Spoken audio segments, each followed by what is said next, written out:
Hello hello everyone. मैं देख पा रहा हूँ कि हमारा सेशन ये शुरू हो चुका है और जो बच्चे हैं वो लाइव आना शुरू हो गए हैं। सुभाष जी, विवेक कुमार, विनय तिवारी, अमित विक्रम चौधरी, अलंकृता राज, पी के अवस्थी, माधुरी, आंचल और भी बहुत सारे बच्चे हैं जो है वो लाइव हो चुके हैं हमारे साथ। काफ़ी बच्चे हमारे साथ जुड़ गए हैं। शानू, हर्षलता भुगरा, किरण, मनोज जी, मनोज कुमार और भी सब बच्चे जो हैं लगातार हमसे पा रहे हैं। आप सबको मेरी आवाज़ आ रही है? हेलो, आवाज़ आ पा रही है मेरी? Can you people hear me?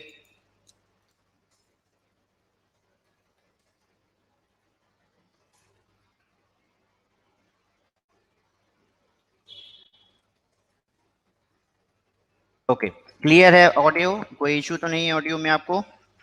देखिए, लाइव क्लास का सबसे बड़ा जो चैलेंज है वो है क्लियर ऑडियो, है ना? क्योंकि आप सामने नहीं मेरे, मुझे समझ में नहीं आता आप मुझे सुन पा रहे हैं नहीं सुन पा रहे हैं, देन हमको माइक यूज़ करना पड़ता है। ये माइक बहुत सारी एक्सटर्नल आवाज़ उठा लेता है, तो ये सब इश्यूज़ हैं। ठीक है, ओके, हमारे बच्चे जो हैं उनसे लगातार जुड़ते जा रहे हैं। ठीक है, ओके, तो ठीक है, क्लास शुरू कर सकते हैं।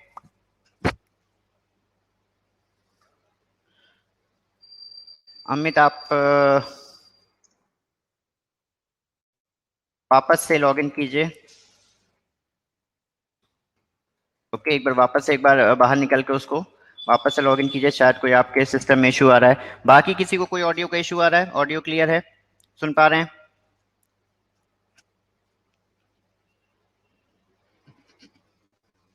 ओके, चलिए। आप सबकी स्क्रीन पे आपको यहाँ पे दिखाई पड़ रहा होगा। ठीक है, क्लियर हो रहा है, सब साफ आ रहा है, दिख रहा है? क्योंकि पहली क्लास है तो थोड़ा सा स्टार्टिंग के जो टीदिंग ट्रबल्स हैं, लॉगिन नहीं हो पा रहा है, क्लास नहीं समझ में आ रहा है कैसे करें, आवाज़ नहीं आ रही है, वो फंस गया तो क्या करें, ये सब इश्यूज जो हैं स्टार्टिंग के एक आध क्लास में हो सकता है ना? बट ये सब टेक्निकल इश्यूज हैं, रिजॉल्व कर लिए जाएंगे। ऐसा कोई इसमें इशू नहीं है, बहुत बड़ी बात नहीं है इसमें। ठीक है। देखिए, आप सबको हम यहाँ वेलकम करते हैं शो सक्सेस सीरीज में। आप में से बहुत सारे बच्चे हैं जो शायद ये जो क्लासरूम में जहाँ बैठा हूँ इसमें से बहुत सारे बच्चे होंगे आप में से जो मेरे साथ इस क्लासरूम में भी पढ़ चुके हैं। बहुत सारे बच्चे हैं जो मेरे से गुजरात में पढ़ चुके हैं, सूरत में, बड़ौदा में। बहुत सारे बच्चे हैं आप में से हैं जो शायद बैंक में मेरे साथ काम किए हैं और वहाँ कभी ना कभी कुछ पढ़ाने का मौका मिला है, या बुक्स जो हमारी हैं उन बुक्स के थ्रू आपने, बहुत सारे बच्चे हैं जो हमसे लगातार जुड़ते रहे हैं, हमारे जो जेआईबी में, सीआईबी में हमारी बुक्स के थ्रू एग्ज़ाम पास करते रहे हैं। क्योंकि अब कोरोना है, कोरोना पेंडेमिक में चीज़ें चेंज हो गई हैं। बच्चे क्लास में नहीं आ सकते और सब कुछ ऑनलाइन हो रहा है। आना भी आसान है क्योंकि बच्चे बहुत स्प्रेड आउट हैं, तो हम भी पूरी तरह से ऑनलाइन चले गए हैं। हमारी हर चीज़ जो है, जितने हमारे प्रोडक्ट्स थे वो सब भी ऑनलाइन चले गए हैं। तो अब जो पढ़ाना होगा वो बिल्कुल चेंज हो जाएगा हमारा, और पूरी तरह से जो है वो ऑनलाइन पे डिपेंड हो जाएगा।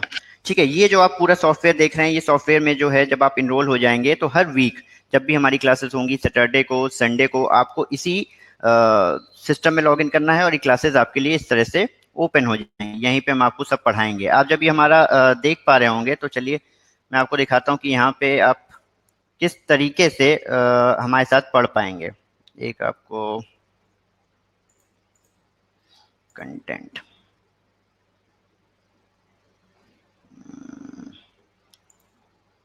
चलिए देखिए।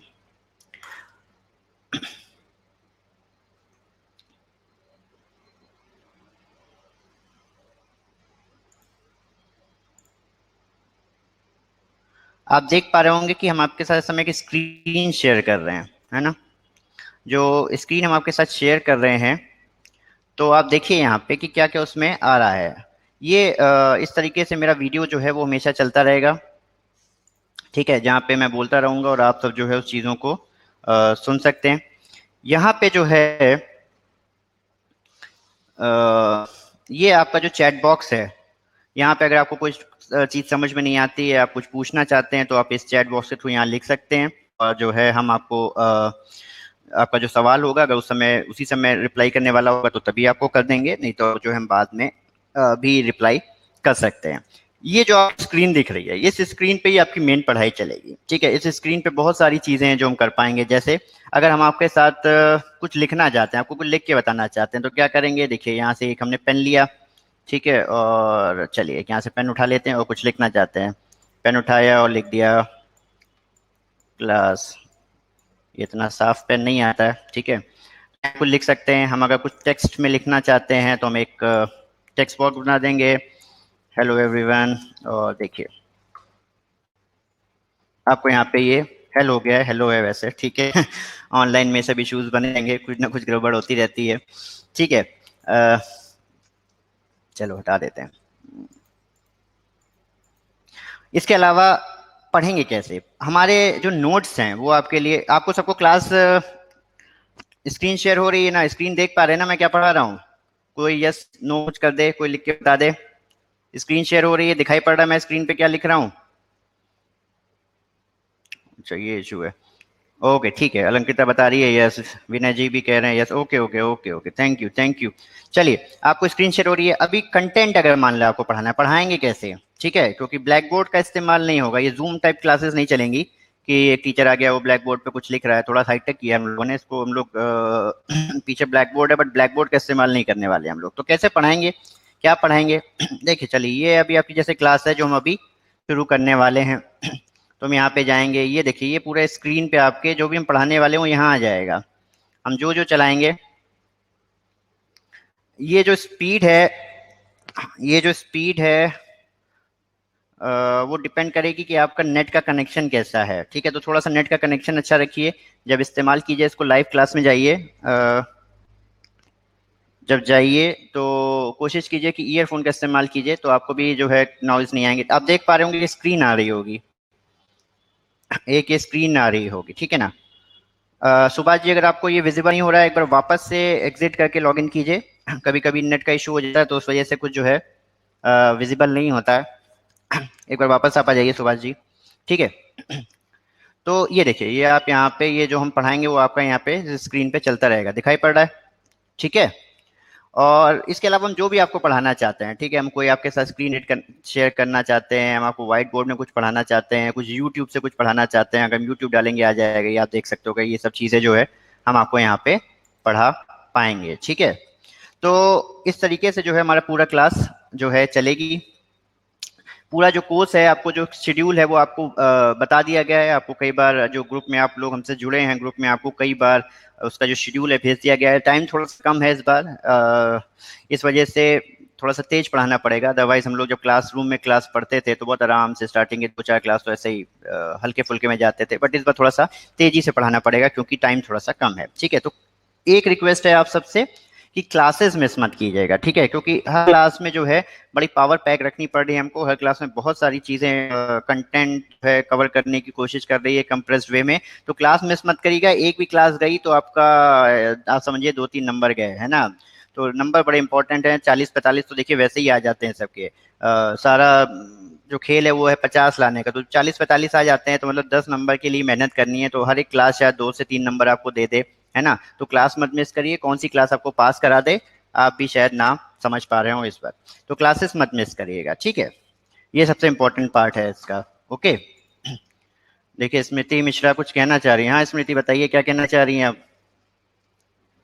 अच्छा खाली आप बताना चाह रही हैं कि आप क्लास में आ गई हैं, चलिए ओके थैंक यू। कुछ कहना हो तो यहाँ बता सकती हैं स्मृति, ठीक है, ओके ठीक है। तो क्लास शुरू कर, आज की जो क्लास है फंडामेंटल ऑफ इकोनॉमिक्स की वो हम लोग शुरू करते हैं। स्क्रीन शेयरिंग स्टॉप कर देते हैं और जो है अब पढ़ाई पे जो है स्टॉप आज कर देते हैं, ओके। चलिए तो शुरू करते हैं, क्लास शुरू करते हैं। चलिए बोर्ड आपका बंद कर देते हैं हम। मॉड्यूल ए से शुरू कर रहे हैं हम लोग अपने एबीएम में, ठीक है। मॉड्यूल ए किस चीज का है? Economic analysis. आपको जैसे सबको पता है कि जितना हमारा सीआईबी है, ठीक है, पूरा जो सीआईबी है या जेआईबी है, जो भी जितने भी इनका जो एग्जाम पैटर्न है वो किस तरीके का रहता है? करीब 4 मॉड्यूल रहते हैं। हर मॉड्यूल में चैप्टर्स रहते हैं, module A, module B, module C, module D, इस तरह से चैप्टर रहते हैं। इकोनॉमिक्स में हम लोग मॉड्यूल ए से शुरू कर रहे हैं। ये जो पूरा मॉड्यूल है उसका, ये पूरा मॉड्यूल किस चीज पे डिपेंड है? ये पूरा मॉड्यूल जो है इकोनॉमिक्स पे है। एबीएम का ये जो पूरा मॉड्यूल है, ये पूरा का पूरा मॉड्यूल इकोनॉमिक्स का मॉड्यूल है। ठीक है, इसमें इकोनॉमिक्स के बारे में पढ़ेंगे, क्या इकोनॉमी होती है, क्यों इकोनॉमिक्स की जरूरत है, वो सब हम लोग पढ़ेंगे। ठीक है, क्या क्या तरह तरह की इकोनॉमी है, सप्लाई क्या है, चार्ट क्या है, वो सब चीजें उसके बारे में हम लोग पढ़ते जाएंगे। तो ये 2 घंटे की हमारी करीब 1 घंटे 45 मिनट की क्लास है। ये क्लास हम लोग अब शुरू कर रहे हैं। और शैल वी स्टार्ट? हाँ ना, कुछ yes no? Okay okay okay okay. शुरू कर दें? ओके, अनुज सिंह कह रहे हैं यस शुरू कर दे। विवेक जी भी कह रहे हैं, सुभाष चंद्रा जी, इनको भी लगता है ऑडियो विजिबल हो गया है।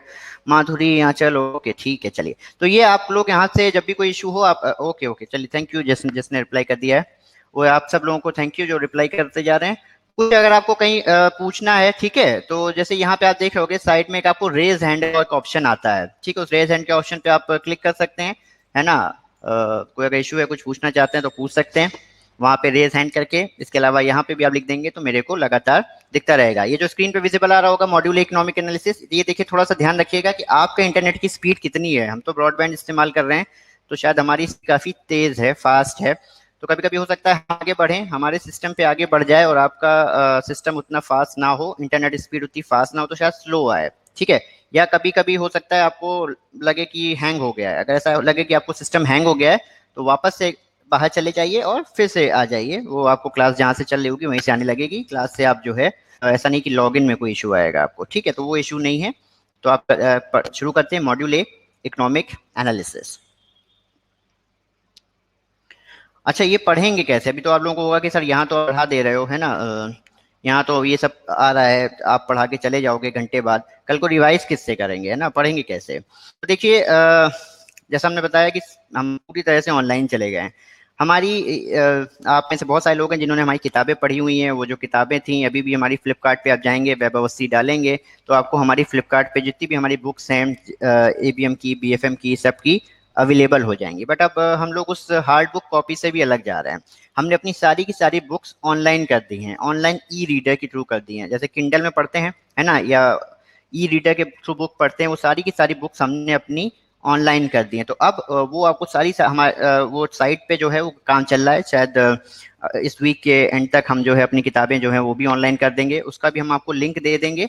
तो आप सब अपनी वो किताबें वहां से बाय कर लीजिए, है ना। जो भी हम यहाँ पे पढ़ाएंगे, ये सब जो आपको यहाँ सामने दिख रहा है, ये पूरा कंटेंट मेरी ही लिखी हुई किताब से जो है, एबीएम की जो किताब है 5th एडिशन वेब अवस्थी की, उसी से लिया गया कंटेंट है। ठीक है, ये पूरा का पूरा जो कंटेंट है ये आपको उसमें मिल जाएगा। तो आराम से बढ़िया सिस्टम पे लॉगिन कीजिए, जब चाहिए पढ़ लीजिए। किताब खरीदने की जरूरत नहीं है, मंगाने की जरूरत नहीं है, खरीदना तो पड़ेगा है ना। मंगाने की जरूरत नहीं है और आराम से आप उसको पढ़ सकते हैं। ठीक है, okay, so we are starting now. पहला जो हम लोग इसमें पढ़ने जा रहे हैं आज, जो हम लोग कोशिश करेंगे कि करीब 2 से 3 यूनिट इसको पढ़ें। और जो पहली यूनिट है हमारी वो है fundamental of economics, micro economics, macro economies and type of economies. देखिए, इकोनॉमिक्स की हम जब बात करते हैं तो इकोनॉमिक्स का जो बेसिक वर्ड है वो है इकोनॉमी। ठीक है, इकोनॉमी क्या है, इकोनॉमिक्स की क्या जरूरत है, उस इकोनॉमिक्स से क्यों इकोनॉमियाँ किस तरीके की होती हैं। तो इकोनॉमिक्स में जो स्टार्टिंग की जो स्टडीज रही हैं, वो पहली जो स्टडी है वो उसके जो स्टार्टिंग के जो फादर रहे हैं इकोनॉमिक्स की स्टडी के, वो रहे थे एडम स्मिथ। प्रतीक, आप जो है एक बार वापस से आउट करके इन कर लीजिए और कोशिश कीजिए ईयरफोन लगाइए, उससे आपको जो है इजीली सुनाई पड़ेगा। बाकी सबको तो कोई प्रॉब्लम नहीं ना, वॉइस में वॉइस इशू तो नहीं है कोई? थोड़ा बहुत हो सकता है बैकग्राउंड में हल्का फुल्का नॉइज हो, बाकी मेरे ख्याल से कोई इशू नहीं होना चाहिए वॉइस में। ओके ठीक है, अनुज कह रहे हैं नो प्रॉब्लम, विवेक जी कहते हैं नो प्रॉब्लम। प्रतीक एक बार थोड़ा सा वापस लॉग इन कर लीजिए। ओके चलिए, तो फंड इकोनॉमिक्स की जब हम बात करते हैं तो इकोनॉमिक्स का जो स्टार्ट है, कहाँ से शुरू हुआ, इकोनॉमिक्स कैसे स्टडी आई, तो फादर ऑफ मॉडर्न इकोनॉमिक्स जो है उसको वो कहा जाता है एडम स्मिथ साहब को। एडम स्मिथ साहब की जो एक बुक थी, an inquiry into the nature and causes of wealth, 1776 में ये किताब आई थी। इसमें उन्होंने इकोनॉमिक्स के बारे में बताया और उनका कहना था इकोनॉमिक्स का मतलब है वेल्थ की स्टडी, पैसों के बारे में पढ़ा जाएगा। पैसों के बारे में हम किसी चीज में पढ़ते हैं, जैसे क्या है मेडिकल, क्या है किसी बॉडी की स्टडी, ठीक है, फिजिक्स क्या है उस सब चीजों, केमिस्ट्री क्या है, केमिकल्स की स्टडी। तो अगर वेल्थ की स्टडी उसको क्या नाम देंगे, उसको नाम देंगे इकोनॉमिक्स। तो एडम स्मिथ की जो स्टार्टिंग जो डेफिनेशन है वो ये कहती है कि जो हमारी वेल्थ की स्टडी है उसको हम जो है इकोनॉमिक्स कह सकते हैं। ये वो स्टार्टिंग, उनको फादर ऑफ मॉडर्न इकोनॉमिक्स भी कहा जाता है। फिर जैसे जैसे ग्रोथ हुई कि खाली नहीं, पैसा नहीं, पैसे तो ठीक है बट और क्या, इस स्टडी के अंदर और क्या है, पैसे के अलावा और क्या है। तो आए हमारे अल्फ्रेड मार्शल साहब। अल्फ्रेड मार्शल साहब ने कहा economics is the study of Mankind in the ordinary business of life. According to him, wealth is a means to welfare. His definition came to be known as welfare definition. तो हमारे जो martial साहब हुए उन्होंने कहा कि wealth की तो बात ठीक है बट वेल्थ अपने आप में कोई एंड नहीं है, पैसा कमाना अपने आप में कोई एंड नहीं है। पैसे से किया क्या जाए, ठीक है, पैसे से क्या किया जाए, पैसे का मेन मकसद है लोगों का भला करना, लोगों का वेलफेयर करना। तो इसलिए इनकी जो डेफिनेशन है इसको वेलफेयर डेफिनेशन के नाम पे कहा जाता है। और उनका कहना था कि खाली पैसा नहीं, कैसे कमाया जाए, उस पैसे से कैसे लोगों का भला किया जाए, इस पूरी स्टडी को हम इकोनॉमिक्स कह सकते हैं। तो ये हमारे अल्फ्रेड मार्शल साहब की स्टडी का जो है उन्होंने उसको वेलफेयर डेफिनेशन का नाम देते हैं। ये ध्यान रखिएगा कि किसकी डेफिनेशन वेल्थ डेफिनेशन है एडम स्मिथ की, वेलफेयर डेफिनेशन किसकी है, अल्फ्रेड मार्शल साहब की। तो ये सब कभी कभी शायद आधे नंबर में या एक नंबर में सवाल आ जाते हैं। Lionel Robins. फिर आगे बढ़े तो ये बात हुई कि वेलफेयर की, बट अब वेलफेयर के आगे बढ़ते हुए लायनल रॉबिन्स साहब आए। इनकी डेफिनेशन को कहते हैं स्कर्सिटी डेफिनेशन। स्कर्सिटी डेफिनेशन क्यों? इन्होंने कहा कि नहीं, ऐसा नहीं है, वेल्थ और वेलफेयर बात आपकी बिल्कुल ठीक है बट ये तो आसान नहीं है। अब आप लोग बैंक में हैं, आप देख रहे हो अभी हमारा कोरोना है, ठीक है, सब आप देख रहे हैं इकोनॉमी हमारी गिर गई, -23.7 हो गई, खूब हंगामा हो रहा है, ठीक है, गवर्नमेंट अपना पैकेज दे रही है। सारी समस्याएं क्यों हैं? सारी समस्याएं इसलिए हैं कि इकोनॉमिक्स, जो भी हमारे पास पैसा है वो लिमिटेड है, हमारे रिसोर्सेज लिमिटेड हैं और हमारी वांट्स अनलिमिटेड है। ये मेन इसका क्रक्स है इस डेफिनेशन का लायनल रॉबिन्स की, कि हमारे रिसोर्सेज लिमिटेड हैं। गवर्नमेंट ने 20 लाख करोड़ का पैकेज दिया, गवर्नमेंट 10 लाख करोड़ का पैकेज, 1 लाख 10 लाख 20 लाख करोड़ का पैकेज दे सकती है, बट उस पैकेज से भी क्या सबका भला हो पाएगा? नहीं हो पाएगा सबका भला। अब आपने एमएसएमई को रिस्ट्रक्चर दे दिया, ठीक है, तो कोई कहता हमको नहीं दिया, ठीक है, मोरेटोरियम 6 महीने का दे दिया तो कहते 6 महीने का और दे दो, ठीक है, आप 6 महीने का और दे दो, वो कह देंगे 2 साल का और दे दो, क्योंकि ह्यूमंस की जो वांट है ना वो अनलिमिटेड है। आप सबको मिडिल पुअर से, पॉवर्टी से बाहर ले आओगे तो कहेंगे मिडिल क्लास बना दो, मिडिल क्लास बना दो तो कहेंगे अमीर बना दो, अमीर बना दो तो कहेंगे सुपर रिच बना दो। तो वांट्स जो हैं अनलिमिटेड हैं, पर जो उनको पाने के जो तरीके हैं, जो वेल्थ है वो लिमिटेड है। जो वेल्थ कहाँ से क्रिएट होती है? वेल्थ क्रिएट होती है हमारी रिसोर्सेज से। रिसोर्सेज क्या है? जो हमारे नेचुरल रिसोर्सेज हैं या और भी जो चीजें हम जो क्रिएट कर पाते हैं, ठीक है, तो वो रिसोर्सेज लिमिटेड हैं। तो लायनल रॉबिन्स की जो डेफिनेशन है ये एकदम आज की जो मॉडर्न जो कॉन्सेप्ट अगर आपको समझना है इकोनॉमिक्स का कि इकोनॉमिक्स क्यों पढ़नी है, तो इस डेफिनेशन पे ध्यान दीजिए। लायनल रॉबिन्स साहब कहते हैं कि economics is the science which studies human behaviour as a relationship between ends and scarce means which have alternative resources uses. तो ये खाली जो रिसोर्सेज हैं ये लिमिटेड ही नहीं है, इन रिसोर्सेज का ऑल्टरनेटिव यूज है। जैसे मोदी जी कहते हैं बुलेट परियोजना लागू करेंगे, बुलेट लाएंगे, लोग हंगामा मचाने लगते हैं कि भाई बुलेट क्यों लाओगे, ट्रेनें ही सुधार लो। ठीक है, बुलेट लाने का पैसा है बट पैसा हमने, ठीक है, हमारे पास रिसोर्स है, हम बुलेट ट्रेन ला सकते हैं, बट ये जो पैसा है इसके ऑल्टरनेटिव यूजेस हैं। वो कहते हैं कि आप बुलेट लाएंगे, वो कहते हैं कि चलो वो क्यों नहीं लिया है, रफाल क्यों नहीं लिया है, रफाल ले आओगे करनी, रफाल पे क्यों खर्च कर रहे हो, गरीबों को क्यों नहीं उठा रहे हो, ठीक है। तो यानी आपके जो भी रिसोर्सेज हैं उन रिसोर्सेज के ऑल्टरनेटिव यूजेस हैं, इसलिए बड़ा कठिन हो जाता है कि किस रिसोर्सेज को कैसे हम कंडक्ट करें, कैसे उसको एम्प्लॉय करें। तो यहाँ जो इंपॉर्टेंट पॉइंट्स जो थे इस लायनल रॉबिन्स की डेफिनेशन से निकल के आते हैं वो है कि मेन की जो है अनलिमिटेड वांट्स हैं। इंसान जो है वो बस मांगता ही रहेगा आपसे, ठीक है, आप वो कभी आप उसको सेटिस्फाई नहीं कर सकते। घर पे भी देख लीजिए, हमारे साथ ही देख लीजिए, हम आपको यहाँ पढ़ा रहे हैं, आपको सर ऐसे पढ़ा दो वैसे पढ़ा दो, है ना, और अच्छा कहेंगे सर इससे भी अच्छा पढ़ा दो, फिर हम सारा पढ़ा भी देंगे कि सर फ्री में पास करा दो, है ना। तो बहुत बच्चे आते हैं जब क्लास में आते हैं, जैसा कोई ऐसा तरीका बताओ, पढ़ तो लिया है बट पास हो जाए, ऐसा कुछ बताओ। तो हम जितना भी पढ़ा लें आपकी जो वांट्स जो है एंड नहीं होंगी, ठीक है। तो man has unlimited wants, in wants को जो सेटिस्फाई करने की मीन्स हैं वो हमारे लिमिटेड हैं, और ये जो लिमिटेड मीन्स हैं इनके ऑल्टरनेटिव यूजेस हैं, और इसलिए चॉइस आती है कि भाई क्या करें, कैसे करें, इन रिसोर्सेज को कैसे इस्तेमाल करें। यहाँ थोड़ा सा गर्मी इसलिए क्योंकि जो है एसी ठीक से काम नहीं कर रहा है मेरा, ठीक है। चलो चालू करते हैं। अब यहीं से अगला स्टेप आते हैं कि दो चीजें हैं हमारी, माइक्रो इकोनॉमिक्स और मैक्रो, माइक्रो का क्या मतलब है? माइक्रोस्कोप, छोटा, छोटी चीजों को देखना। तो अगर हम इंडिविजुअल हाउस होल्ड्स को पढ़ें, इंडिविजुअल फर्म्स को पढ़ें कि भाई पर्टिकुलर सेक्टर जो है हमारा वो कैसे काम कर रहा है, कानपुर की जीडीपी क्या है, एक पर्टिकुलर ऑटोमोबाइल सेक्टर ले लिया वो कैसा परफॉर्म कर रहा है, तो एक अगर हम पर्टिकुलर सेक्टर को पढ़ने लगते हैं तो हो जाता है माइक्रो। बट इन सब चीजों को अगर जोड़ दें, सारे हाउस होल्ड ले लें, सारे सेक्टर्स ले लें, तो हो जाती है हमारी मैक्रो इकोनॉमिक्स। तो मैक्रो इकोनॉमिक्स में क्या करते हैं, हम लार्जर पिक्चर्स पढ़ते हैं, देश की जीडीपी कैसी रहेगी, अनएम्प्लॉयमेंट कैसा रहेगा, इन्फ्लेशन कैसा रहेगा, ठीक है। इन सब चीजों को हम पढ़ेंगे तो हमारा मैक्रो इकोनॉमिक्स निकल के आता है। थोड़ा सा मैं धीमे चल रहा हूँ, okay. John Maynard Keynes, JM Keynes साहब जो हैं ये बहुत बड़े अमेरिका के एक इकोनॉमिस्ट रहे हैं। जेएम कीन्स साहब, ये जो हमारा ग्रेट डिप्रेशन आया था 1930s में, उस समय जो है ये यूएसए के जो है काफी बड़े इकोनॉमिस्ट थे। उनकी किताब general theory of employment, interest and money, उन्होंने कहा है उसी में उन्होंने मैक्रो इकोनॉमिक्स के बारे में पूरा बताया कि क्या है मैक्रो इकोनॉमिक्स। तो मैक्रो इकोनॉमिक्स जो है वो डील करता है परफॉर्मेंस स्ट्रक्चर में, बिहेवियर ऑफ नेशनल और regional economy, GDP, unemployment, price indices, इन सब के बारे में वो डील करता है। समझ आ रहा है ना सबको? हम सब शांत बैठे, क्योंकि ऑनलाइन क्लास की समस्या ये है कि आप समझ में नहीं आता कि आ रहा है कि नहीं समझ में आ रहा है। सामने तो पता चल जाता कि बच्चा सो रहा है, पढ़ रहा है, क्या कर रहा है, और रिएक्शन भी दे देता था। ये थोड़ा सा जो टीचर होते हैं या जो परफॉर्मर्स होते हैं उनके साथ एक समस्या ये कि जब तक सामने वाला रिएक्शन ना दे उनको मजा नहीं आता। हम पढ़ा रहे हैं, हमको मजा नहीं आ रहा है इसमें, है ना, कि यार पता नहीं बच्चे को आ भी रहा है कि नहीं समझ में आ रहा है, तो वो वाई टाइप नहीं हो पाती, नहीं यार बच्चे को आ क्या समझ में, है ना। तो ये थोड़ा सा एक ऑनलाइन क्लास का इशू है, बट ऐसे करते रहना पड़ेगा, यही न्यू नॉर्मल है। तो चलिए आगे बढ़ते हैं और आगे पढ़ते हैं। जब हमने बात कर ली कि इकोनॉमिक्स क्या है, इकोनॉमिक्स की स्टडी क्या है, तो अगला कॉन्सेप्ट क्या है? अगला कॉन्सेप्ट आता है कि इकोनॉमिक्स को पढ़ ली, पता चल गया कि भाई ये स्टडी है रिसोर्सेस की और अनलिमिटेड वांट्स की, और उस अनलिमिटेड वांट्स की वजह से होने वाले चॉइसेस की।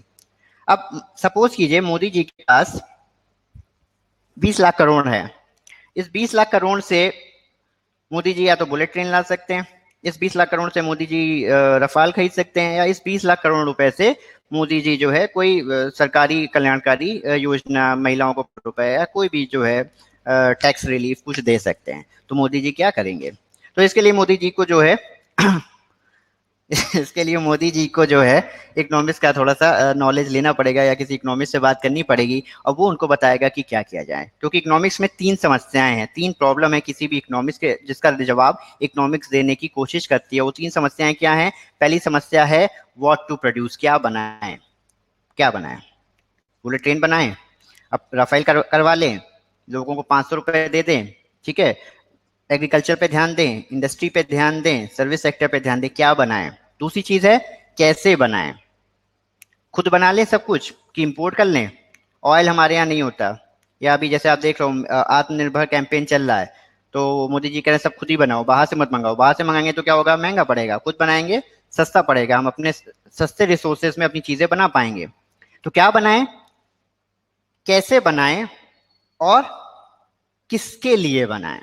हमारे जो रिसोर्सेज हैं, जब हमने बात करी बुलेट ट्रेन की, तो बड़ा हर तरफ से जो है क्रिटिसिज्म आना शुरू हो गया है कि कौन बैठेगा उसमें, है ना, उससे सस्ता तो जो है आपका जो है क्लास, आप उसमें जा सकते हो, एरोप्लेन में जा सकते हो, इतना ही पैसा हम रेलवे पे खर्च कर देते तो आज की डेट में कितना अच्छा होता है ना। तो ये बड़ा इंपॉर्टेंट है कि जो रिसोर्सेज हैं आपके पास लिमिटेड हैं, ये किसके लिए आपको खर्च करना है। हमारी गवर्नमेंट अब जब आप देख रहे हो आज इशू आ रहा है कि बैंकों को प्राइवेटाइज कर दीजिए, क्यों? क्योंकि गवर्नमेंट कहती है मेरे पास पैसे नहीं है। गवर्नमेंट अगर इनको प्राइवेटाइज कर देगी तो क्या होगा, ये गवर्नमेंट बैंक्स नहीं रह जाएंगी, कल्याणकारी जो बैंक्स हैं, अभी तक हमारा जो वेलफेयर कॉन्सेप्ट है हमारी बैंकों का वो खत्म हो जाएगा। तो हम जो अपना पैसा है उसको गवर्नमेंट अपने लोगों के वेलफेयर के लिए नहीं इस्तेमाल करेंगे। तो किसके लिए क्या बनाएं, कैसे बनाएं, किसके लिए बनाएं, इसका जवाब जो है हमको हमारी इकोनॉमिक्स देती है। और ये जो 3 सवाल हैं बड़े इंपॉर्टेंट है, what to produce, how to produce, for whom to produce. ये जो 3 सवाल हैं इसका जवाब कौन तय करता है? इस पे डिपेंड करता है कि हमारी इकोनॉमी कौन सी इकोनॉमी है। 3 तरीके की इकोनॉमियां होती हैं, पहली मार्केट इकोनॉमी, दूसरी कमांड इकोनॉमी, तीसरी मिक्स्ड इकोनॉमी। मार्केट इकोनॉमी वो इकोनॉमी है जहां पे ये सारे फैसले मार्केट लेती है। जैसे अमेरिका, अमेरिका में सरकार नहीं तय करती कि वो रेलवे चलाएगी या एरोप्लेन चलाएगी या कौन से बिजनेस चलाएगी, स्टील सेक्टर में जाएगी, वहां पे सारे फैसले प्राइवेट प्लेयर्स लेते हैं। वहाँ के प्राइवेट प्लेयर्स ही आपको एरोप्लेन बना रहे होंगे, वहाँ की प्राइवेट बोइंग बनाता है, देखिए देखिए, है ना। वहीं के प्राइवेट प्लेयर्स जो है वो लड़ाकू विमान भी बना रहे होंगे, वहीं के प्राइवेट प्लेयर्स स्टील कंपनी में भी होंगे, है ना। आर्सलर मित्तल देखिए यूके में है ना। तो ये सारे फैसले कौन लेता है कि क्या बनाया जाए, ये डिसाइड करता है कि हमारी इकोनॉमी कैसी है। अगर ये सारे फैसले प्राइवेट प्लेयर्स लेते हैं, निजी कंपनियां लेती हैं, वो डिसाइड करती हैं कि क्या प्रॉफिटेबल है, क्या वायबल है, क्या बनाना चाहिए, सरकार का उसमें कोई दखल नहीं होता है। तो ये इकोनॉमी मार्केट इकोनॉमी है। जैसे अभी आप कुछ दिन पहले देख रहे थे, हर्षदीप पुरी साहब जो हैं वो हमारे केंद्रीय उड्डयन मंत्री हैं, उन्होंने कहा गवर्नमेंट का बिजनेस नहीं है कि वो एरोप्लेन चलाए, यानी कि वो नहीं चाहते, वो इसको मार्केट पे छोड़ देना चाहते हैं, तुम तय करो कि कौन सी एयरलाइन चलेगी। गवर्नमेंट ने ट्रेनें कौन चलाएगा वो भी शायद अब लोग प्राइवेट पे छोड़ दिया, तेजस आप देख रहे हो चल रही है ना। बैंकें भी प्राइवेट कर देंगे, ठीक है ना। शायद अंबानी जी, कोटक महिंद्रा, ये सब कोई हमारी जो है बैंकें चलाएगा। तो यानी कौन चलाएगा, तो हमारी इकोनॉमी कहाँ से जा रही है, मार्केट इकोनॉमी की तरफ हम बढ़ रहे हैं। यहाँ पे लोग तय करेंगे, सरकार नहीं तय करेगी अब कि क्या बनेगा क्या नहीं बनेगा, प्लेयर्स, निजी प्लेयर्स तय करेंगे क्या बनेगा क्या नहीं बनेगा। तो वो होती है मार्केट इकोनॉमी। अगली इकोनॉमी कौन सी है, अगली इकोनॉमी है हमारी कमांड इकोनॉमी। कमांड इकोनॉमी कह सकते हैं, कंट्रोल्ड इकोनॉमी कह सकते हैं, जहां पे सारे फैसले सरकार लेती है। चाइना, यूएसएसआर, रशिया अपना जो है, यहाँ पे क्या बनेगा क्या नहीं बनेगा, कहाँ खर्च होगा, टैक्स पेयर का मनी कहाँ जाएगा, ये सब कुछ सरकारें तय करती हैं। सरकार तय करती है कि किसको कहाँ पे हम कौन सी इंडस्ट्री लगाने देंगे, आप अपने हिसाब से कुछ भी नहीं लगा सकते, ठीक है। तो वो है हमारी कमांड इकोनॉमी। इसके बाद आती है हमारी मिक्स्ड इकोनॉमी। मिक्स्ड इकोनॉमी क्या है, जहाँ पे कुछ फैसले सरकार लेती है और कुछ फैसले निजी प्लेयर्स पे छोड़ देती है। जैसे हमारा इंडिया अभी तक रहा है, आप नई कंपनी खोलना चाहते हैं, छोटी मोटी कंपनी खोलना चाहते हैं, खोल लीजिए, बट क्या आप डिफेंस सेक्टर में कोई कंपनी खोल सकते हैं, नहीं, इतना आसान नहीं है। गवर्नमेंट ने बहुत सारे उसमें नियम कार्य लगा लिए हैं, ठीक है। तो यहाँ पे कुछ फैसले सरकार तय कर रही है और कुछ फैसले हमारी प्राइवेट प्लेयर्स के ऊपर छोड़ दिया कि आप बनाना चाहते हैं, आप उसमें आना चाहते हैं, आप वायबिलिटी देखिए और आप आइए। तो हमारी जो हिंदुस्तान की इकोनॉमी है वो हमारी मिक्स इकोनॉमी है, और ऐसा लगता है कि हम शायद मार्केट इकोनॉमी की तरफ बढ़ते जा रहे हैं। ऐसे एक और इकोनॉमी होता है जिसको कहते हैं laissez faire economy. Laissez faire economy क्या होती है, ये खाली एक थ्योरेटिकल कॉन्सेप्ट है, प्रैक्टिकल कॉन्सेप्ट नहीं है, जहाँ पे ये extreme form of market economy है। Extreme form of market economy का मतलब जहाँ गवर्नमेंट कुछ भी डिसाइड नहीं करती कि हम कोई भी इंटरफेरेंस नहीं करेंगे, सब कुछ प्राइवेट पे छोड़ देंगे, ऐसी इकोनॉमी प्रैक्टिकली कहीं भी एग्जिस्ट नहीं करती। सबसे ज्यादा जो कैपिटलिज्म का जो इम्पोर्टेंट जो एग्जांपल है वो हमारा यूएसए है। पर यूएसए में भी सब कुछ जो है गवर्नमेंट ने लोगों पे नहीं छोड़ा हुआ है। आप देखिए जब डिप्रेशन आया था तब गवर्नमेंट ने बहुत सारे कंपनियों को बेल आउट किया, है ना। गवर्नमेंट ने जो है बिल्कुल लोगों पे नहीं छोड़ दिया कि यार चलो तुम्हारी बैंक डूब रही है अब हमारा क्या लेना देना, लेमन ब्रदर्स डूबे या बेयर्स डूबे, है ना, गवर्नमेंट ने उसमें इंटरफेयर किया। तो ऐसी इकोनॉमी, लजीज फेयर इकोनॉमी दुनिया में कहीं एग्जिस्ट नहीं करती है। ओके, तो ये हमारा जो चैप्टर 1 था ये ओवर हो गया। होप आपको समझ में आया होगा। कोई डाउट है तो एक बार जरा पूछ सकते हैं, या समझ में आ गया है तो ओके कर सकते हैं। तो हम लोग अपने सेकंड चैप्टर की तरफ बढ़ने वाले हैं। समझ में आ रहा है सबको, लिख के बता सकते हैं। अमित जी कुछ लिखना चाह रहे हैं?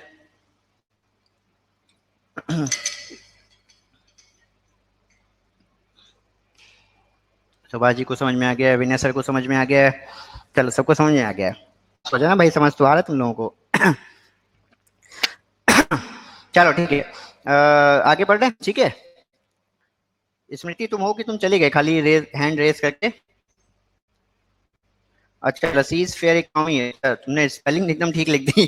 सबसे कठिन आंचल जो है इस इकोनॉमी में इसकी स्पेलिंग ही है, बाकी तो आसान है। तो जो लसीज फेयर इकोनॉमी, यहाँ पे देखो आप चैट में अमित ने लिखा हुआ, आंचल ने लिखा हुआ है। तो सबसे कठिन हमने जैसा बताया इसकी स्पेलिंग है, बाकी तो आसान है। तो लसीज फेयर इकोनॉमी वैसी इकोनॉमी है आंचल जहाँ पे गवर्नमेंट कोई भी इंटरफेरेंस नहीं करती है। ऐसी कोई इकोनॉमी दुनिया में प्रैक्टिकली एग्जिस्ट नहीं करती है, एक कॉन्सेप्चुअल चीज है, ठीक है, कि जहां गवर्नमेंट कुछ भी इंटरफेयर नहीं करे। आप चाहो तो कल को रेलवे चलाने लग जाओ। दीपिका भी है, हाँ दीपिका कुछ कहना चाह रही है। दीपिका बताओ क्या कहना चाह रही हो, पहले लसीज फेयर बता दे फिर दीपिका बताना।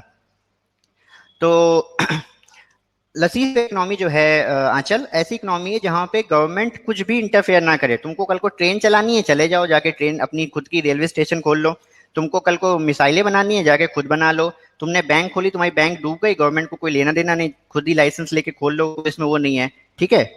दीपिका तुम वापस से एक बार आउट हो जाओ और वापस से लॉगिन कर लो, कभी कभी कनेक्शन लॉस्ट हो जाता है इंटरनल एंड पे, तो ये हो जाता है। तुम एक बार वापस से आउट होके लॉगिन कर लो। जब भी किसी को ऐसी इशू है कि वीडियो स्टॉप हो जाए या सिस्टम हैंग हो जाए तो एक बार वापस बाहर जाके अंदर आ जाइए, 1 मिनट के अंदर वो वापस आपका लॉगिन हो जाएगा।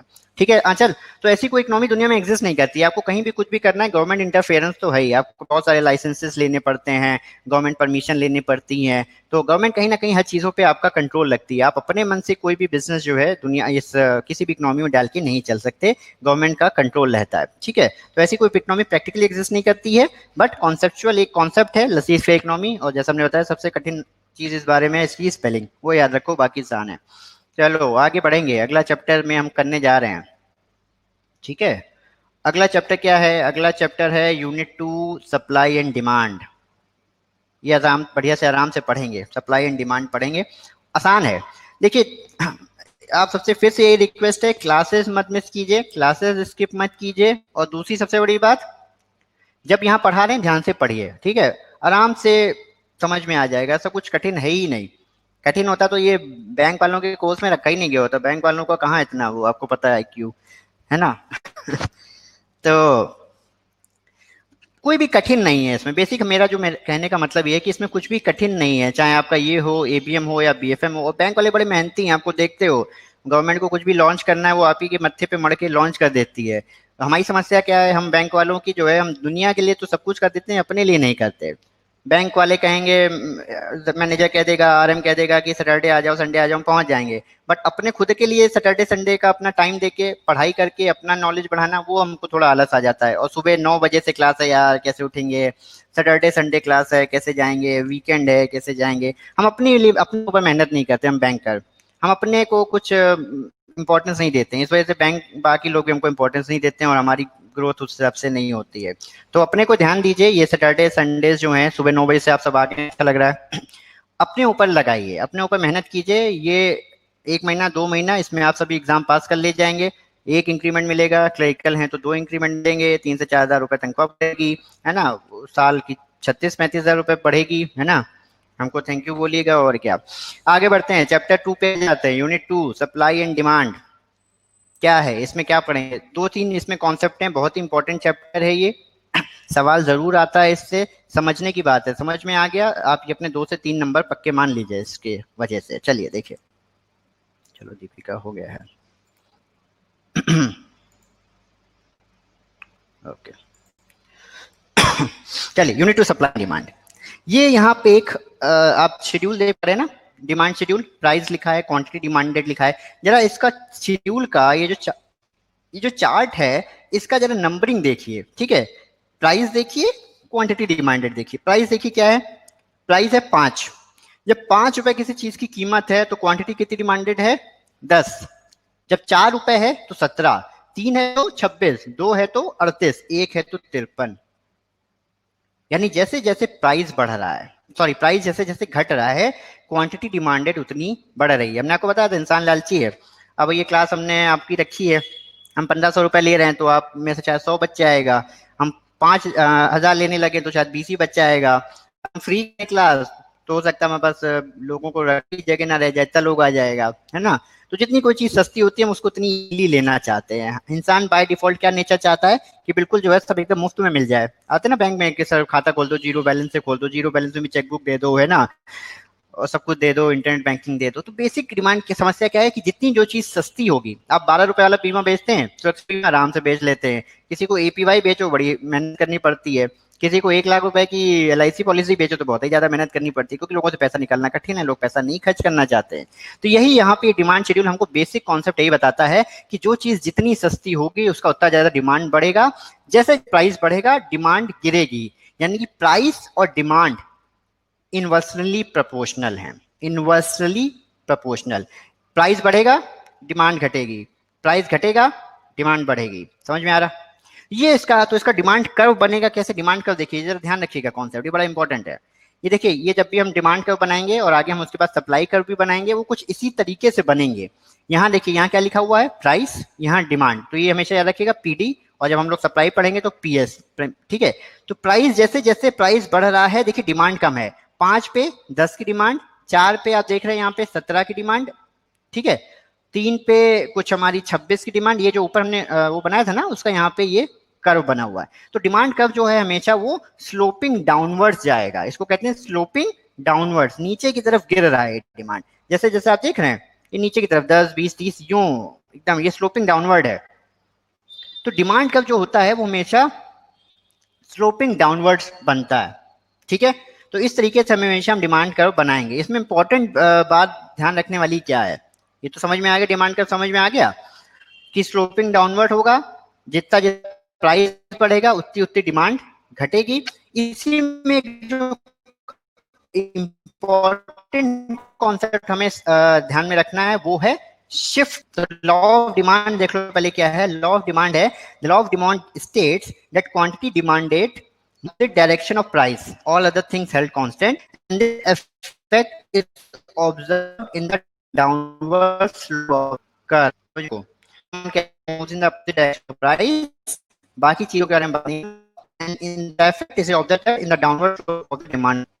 आज का इम्पोर्टेंट आने वाला है वो ये है डिमांड कर्व शिफ्ट होता है। डिमांड कर्व शिफ्ट होता है, शिफ्टिंग ऑफ द कर्व। ये मेरा ध्यान से समझिएगा कि शिफ्टिंग ऑफ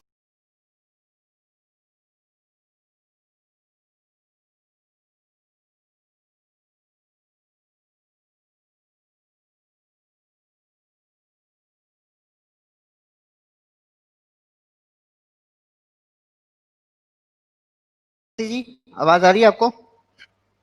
वीडियो भी आ रहा है सबको? हाँ, जो 2 मिनट लगेगा चल वीडियो आने में, 1 मिनट लगेगा अभी आने में वीडियो। आवाज आ रही है सबको?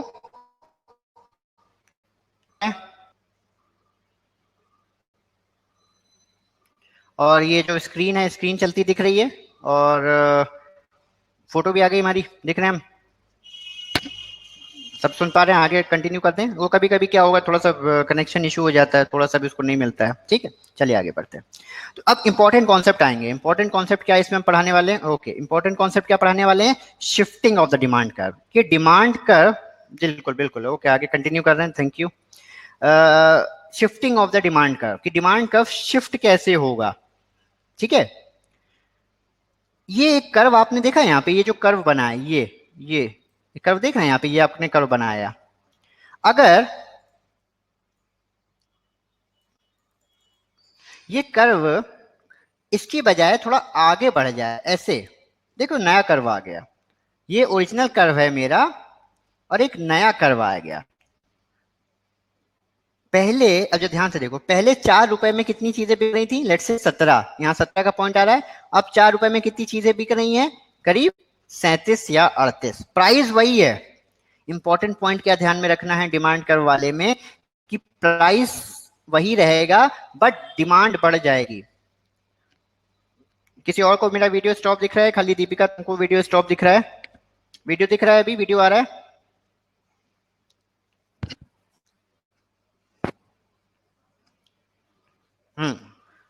नहीं, यस का मतलब आंचल आ रहा है वीडियो कि नहीं आ रहा है? आ रहा है, हैं?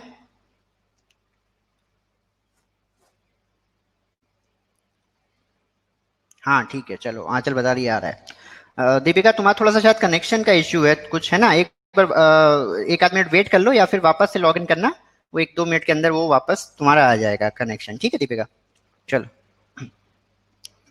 हाँ कहाँ थे? कर्व, डिमांड कर्व के शिफ्ट पे थे हम लोग, है ना? तो डिमांड कर्व के शिफ्ट पे थे। देखो यहाँ पे वापस ध्यान से समझो, प्राइस वही बना हुआ है, प्राइस चेंज नहीं हो रहा है। Price being constant, price being constant मतलब प्राइस में चेंज ना हो बट डिमांड में चेंज हो जाए। प्राइस कितना था यहाँ पे? 4 रुपए प्राइस है, 70 रुपए पे ये जो नया डिमांड कर्व मेरा शिफ्ट होके आया है, 4 रुपए में कितने का बिक रहा है? देखो यहाँ पे कुछ 37 या 38 का अब का डिमांड होने लगी है। क्या वजह हो सकती है? इसको कहते हैं डिमांड कर्व शिफ्ट, कि प्राइस ना चेंज हो बट डिमांड मेरी चेंज हो जाए। इसकी वजह क्या हो सकती है? कोई बता सकता है यहाँ पे? कोई लिख के बता सकता है कि ऐसा क्यों हो सकता है कि प्राइस वही बना रहेगा और डिमांड बढ़ जाएगी? ऐसा किन वजह से हो सकता है, कोई बताएगा? टाइप कर रहा है क्या कोई? अमित कुछ लिखना चाह रहे हैं, बाकी लोग बताएंगे कि प्राइस वही बना रहे और डिमांड बढ़ जाए, क्या वजह हो सकती है? अच्छी प्रमोशन हो, क्वालिटी हो, करेक्ट है। नहीं बचा, सप्लाई की बात नहीं होगी अलंकृता, सप्लाई का तो अलग फैक्टर है। ऑल्टरनेटिव प्रोडक्ट करेक्ट है, सही बता रहे हो फिर। और एक आध कोई और बताना चाहेगा बाकी बच्चे? इन्फ्लुएंस भी हो सकता है, करेक्ट है, जैसे प्रमोशन बताया उसने। इनकम, हाँ माधुरी ने, ये देखो ये बड़ा इंपॉर्टेंट वाला पॉइंट माधुरी ने बताया, इनकम। माधुरी, गुड माधुरी। इनकम, आप लोग अभी कई ब्रांच बैंकों का रिजल्ट आ गया है, लोग प्रमोट हो गए हैं, 0 to 1 हो गए हैं, 1 to 2 हो गए हैं, 1 2 वाले 3 हो गए हैं, 3 वाले 4 हो गए हैं, इनकम बढ़ गई है। अभी बाइपर्टाइट चल रहा है, हो सकता है दिवाली से पहले बाइपर्टाइट हो जाए, एरियर मिलेगा, इनकम मिलेगी, क्या होगा, इनकम बढ़ गई। इनकम बढ़ते ही, अभी तक क्या था, अभी तक आप जो है घर में एक एसी चलाते थे, अब चीफ मैनेजर हो गए।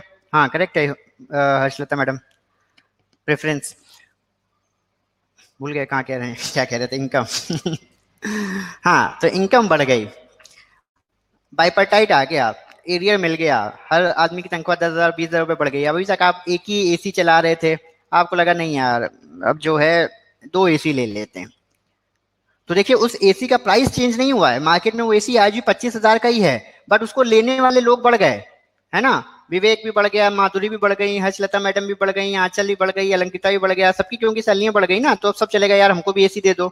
अभी तक सब स्कूटर से जाते थे, है ना, अलंकिता जो है शिवराजपुर जाती है, स्कूटर से चली जा रही थी, कार से चली जा रही थी, बोलती नहीं यार मैं खुद कार ले लूंगी। साथ में रिचा है, वो भी बोलती मैं खुद कार ले लूंगी, ठीक है, कारें ले ली, कार का प्राइस नहीं चेंज हुआ, कार तो तय की है 8 लाख की, बट आपकी इनकम बढ़ गई, लोगों की इनकम बढ़ गई, तो जैसे ही लोगों की इनकम बढ़ जाएगी, सेम प्राइस पे उस प्रोडक्ट की डिमांड भी बढ़ जाएगी, जहां पहले उसको लेने वाले लोग थे उसकी डिमांड भी अपने आप बढ़ जाएगी। इसको कहते हैं डिमांड कर्व शिफ्ट, यानी कि वो कर्व जो है वो पहले यहाँ पे था, अब वो कर्व यहाँ पे चला गया। ये थोड़ा सा कॉन्सेप्ट समझ लीजिएगा, क्या क्या चीजें हैं, जैसे यहाँ पे आ रहा है, देखिए आपका स्क्रीन पे दिखना शुरू हो गया होगा, income, number of potential buyers, लोग बढ़ गए। आज आप देख रहे हो सड़कों, पॉपुलेशन बढ़ रही है, जैसे जैसे पॉपुलेशन बढ़ेगी या क्या होगा, एक नई टाउनशिप डेवलप हुई, नई टाउनशिप डेवलप हुई, तो जैसे जैसे टाउनशिप डेवलप होगी उसके आसपास की दुकानों की जो सेल है वो अपने आप बढ़ जाएगी, क्योंकि पहले तो वहां कोई रहता ही नहीं था, अब लोग रहने लगे, जब लोग रहेंगे तो कुछ ना कुछ तो खरीदेंगे, तो जब लोग बढ़ गए अचानक से, तो अपने आप ऑटोमेटिकली उस चीज का सेम प्राइस पे डिमांड बढ़ जाएगी। Expectations of a price change, अगर हमको ये पता चल जाए कि प्राइस बढ़ने वाले हैं या घटने वाले हैं, तो ऑटोमेटिकली उस प्राइस पे आपके सैनिटाइजर थे, ठीक है, अगर अभी ये कोरोना आया, आप देख लो जगह जगह सैनिटाइजर बिकने लग गए, क्या वजह हो गई, प्राइस की बात छोड़ेगा, मान लीजिए वही चीज 100 रुपए की है ना, 100 रुपए का जो पहले आप याद करिए छोटा सा लाइफ बॉय का वो आया करता था, है ना, कभी कभी अस्पताल में दिख जाता था, या शायद ही कोई बहुत सुपर रिच टाइप के लोग थे उनके पास दिख जाता था, वो आराम से आप जाइए किसी भी मेडिकल स्टोर में, वो 100 रुपए का सैनिटाइजर आपको मिल जाता था, छोटा वाला जो भी था। जैसे ही कोरोना आया सैनिटाइजर गायब हो गया, कैसे गायब हो गया, बिक गया, बिक गया, क्योंकि और लोग जितने पे भी लोग खरीदना चाहते थे उसको लोगों ने बेचा। अगर आपके एरिया में, अगर आपको कल पता चल जाए कि ये कल चीज महंगी हो जाएगी, एक प्रॉपर्टी है कहीं पे, आपको पता चल जाए कल को यहाँ से हाईवे निकलने वाला है, तो क्या होगा, तुरंत लोग उसको खरीदने लगेंगे, आज जो रेट मिलेगा यार आज खरीद लो, 20 लाख का मिल रहा खरीद लो, कल 80 लाख का मिलेगा। यानी अगर हमें पता चल जाए प्राइस का क्या है, अभी जैसे सोना है, ठीक है, अगर कल को आपको पता चल जाए कि सोना और महंगा होने वाला है, 52,000 51,000 चल रहा है, कल को पता चल जाए 65,000 होने वाला है, तो आप अभी से खरीद के रख लो कि यार भाई शादी है नवंबर में, दिसंबर में, फरवरी में, पर अभी से खरीद लेते हैं सोना, क्यों, क्योंकि तब तक महंगा हो जाएगा, बट पता चल जाए कि सोना घटने वाला है, 40,000 का रह जाएगा, तो भी शिफ्ट हो जाएगा, तब उस कर्व कहाँ बनेगा, यहाँ नहीं, तब वो कर्व कहाँ बनेगा, तब वो curve,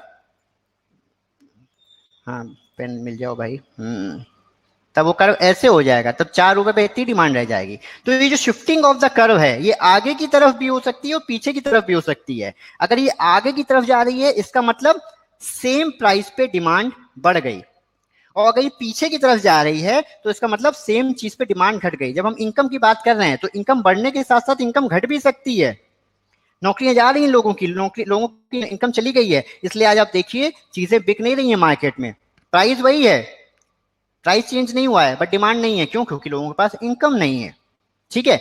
number of potential buyers कम हो गए, किसी एक पर्टिकुलर एरिया में कोई टाउनशिप थी, वो टाउनशिप हट गई, या वहां पे रहने वाले कुछ लोग थे उनका ट्रांसफर हो गया, वो कहीं और चले गए, तो ऑटोमेटिकली उसकी डिमांड घट जाएगी। तो डिमांड कर्व जो है वो आगे भी जा सकता है।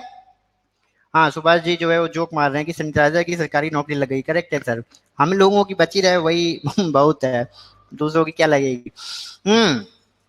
चलिए तो ये डिमांड कर्व जो है ये आगे भी जा सकता है, और ये डिमांड कर्व जो है ये पीछे भी जा सकता है। पीछे गया मतलब सेम प्राइस पे डिमांड घट गई, आगे गया मतलब सेम प्राइस पे डिमांड बढ़ गई।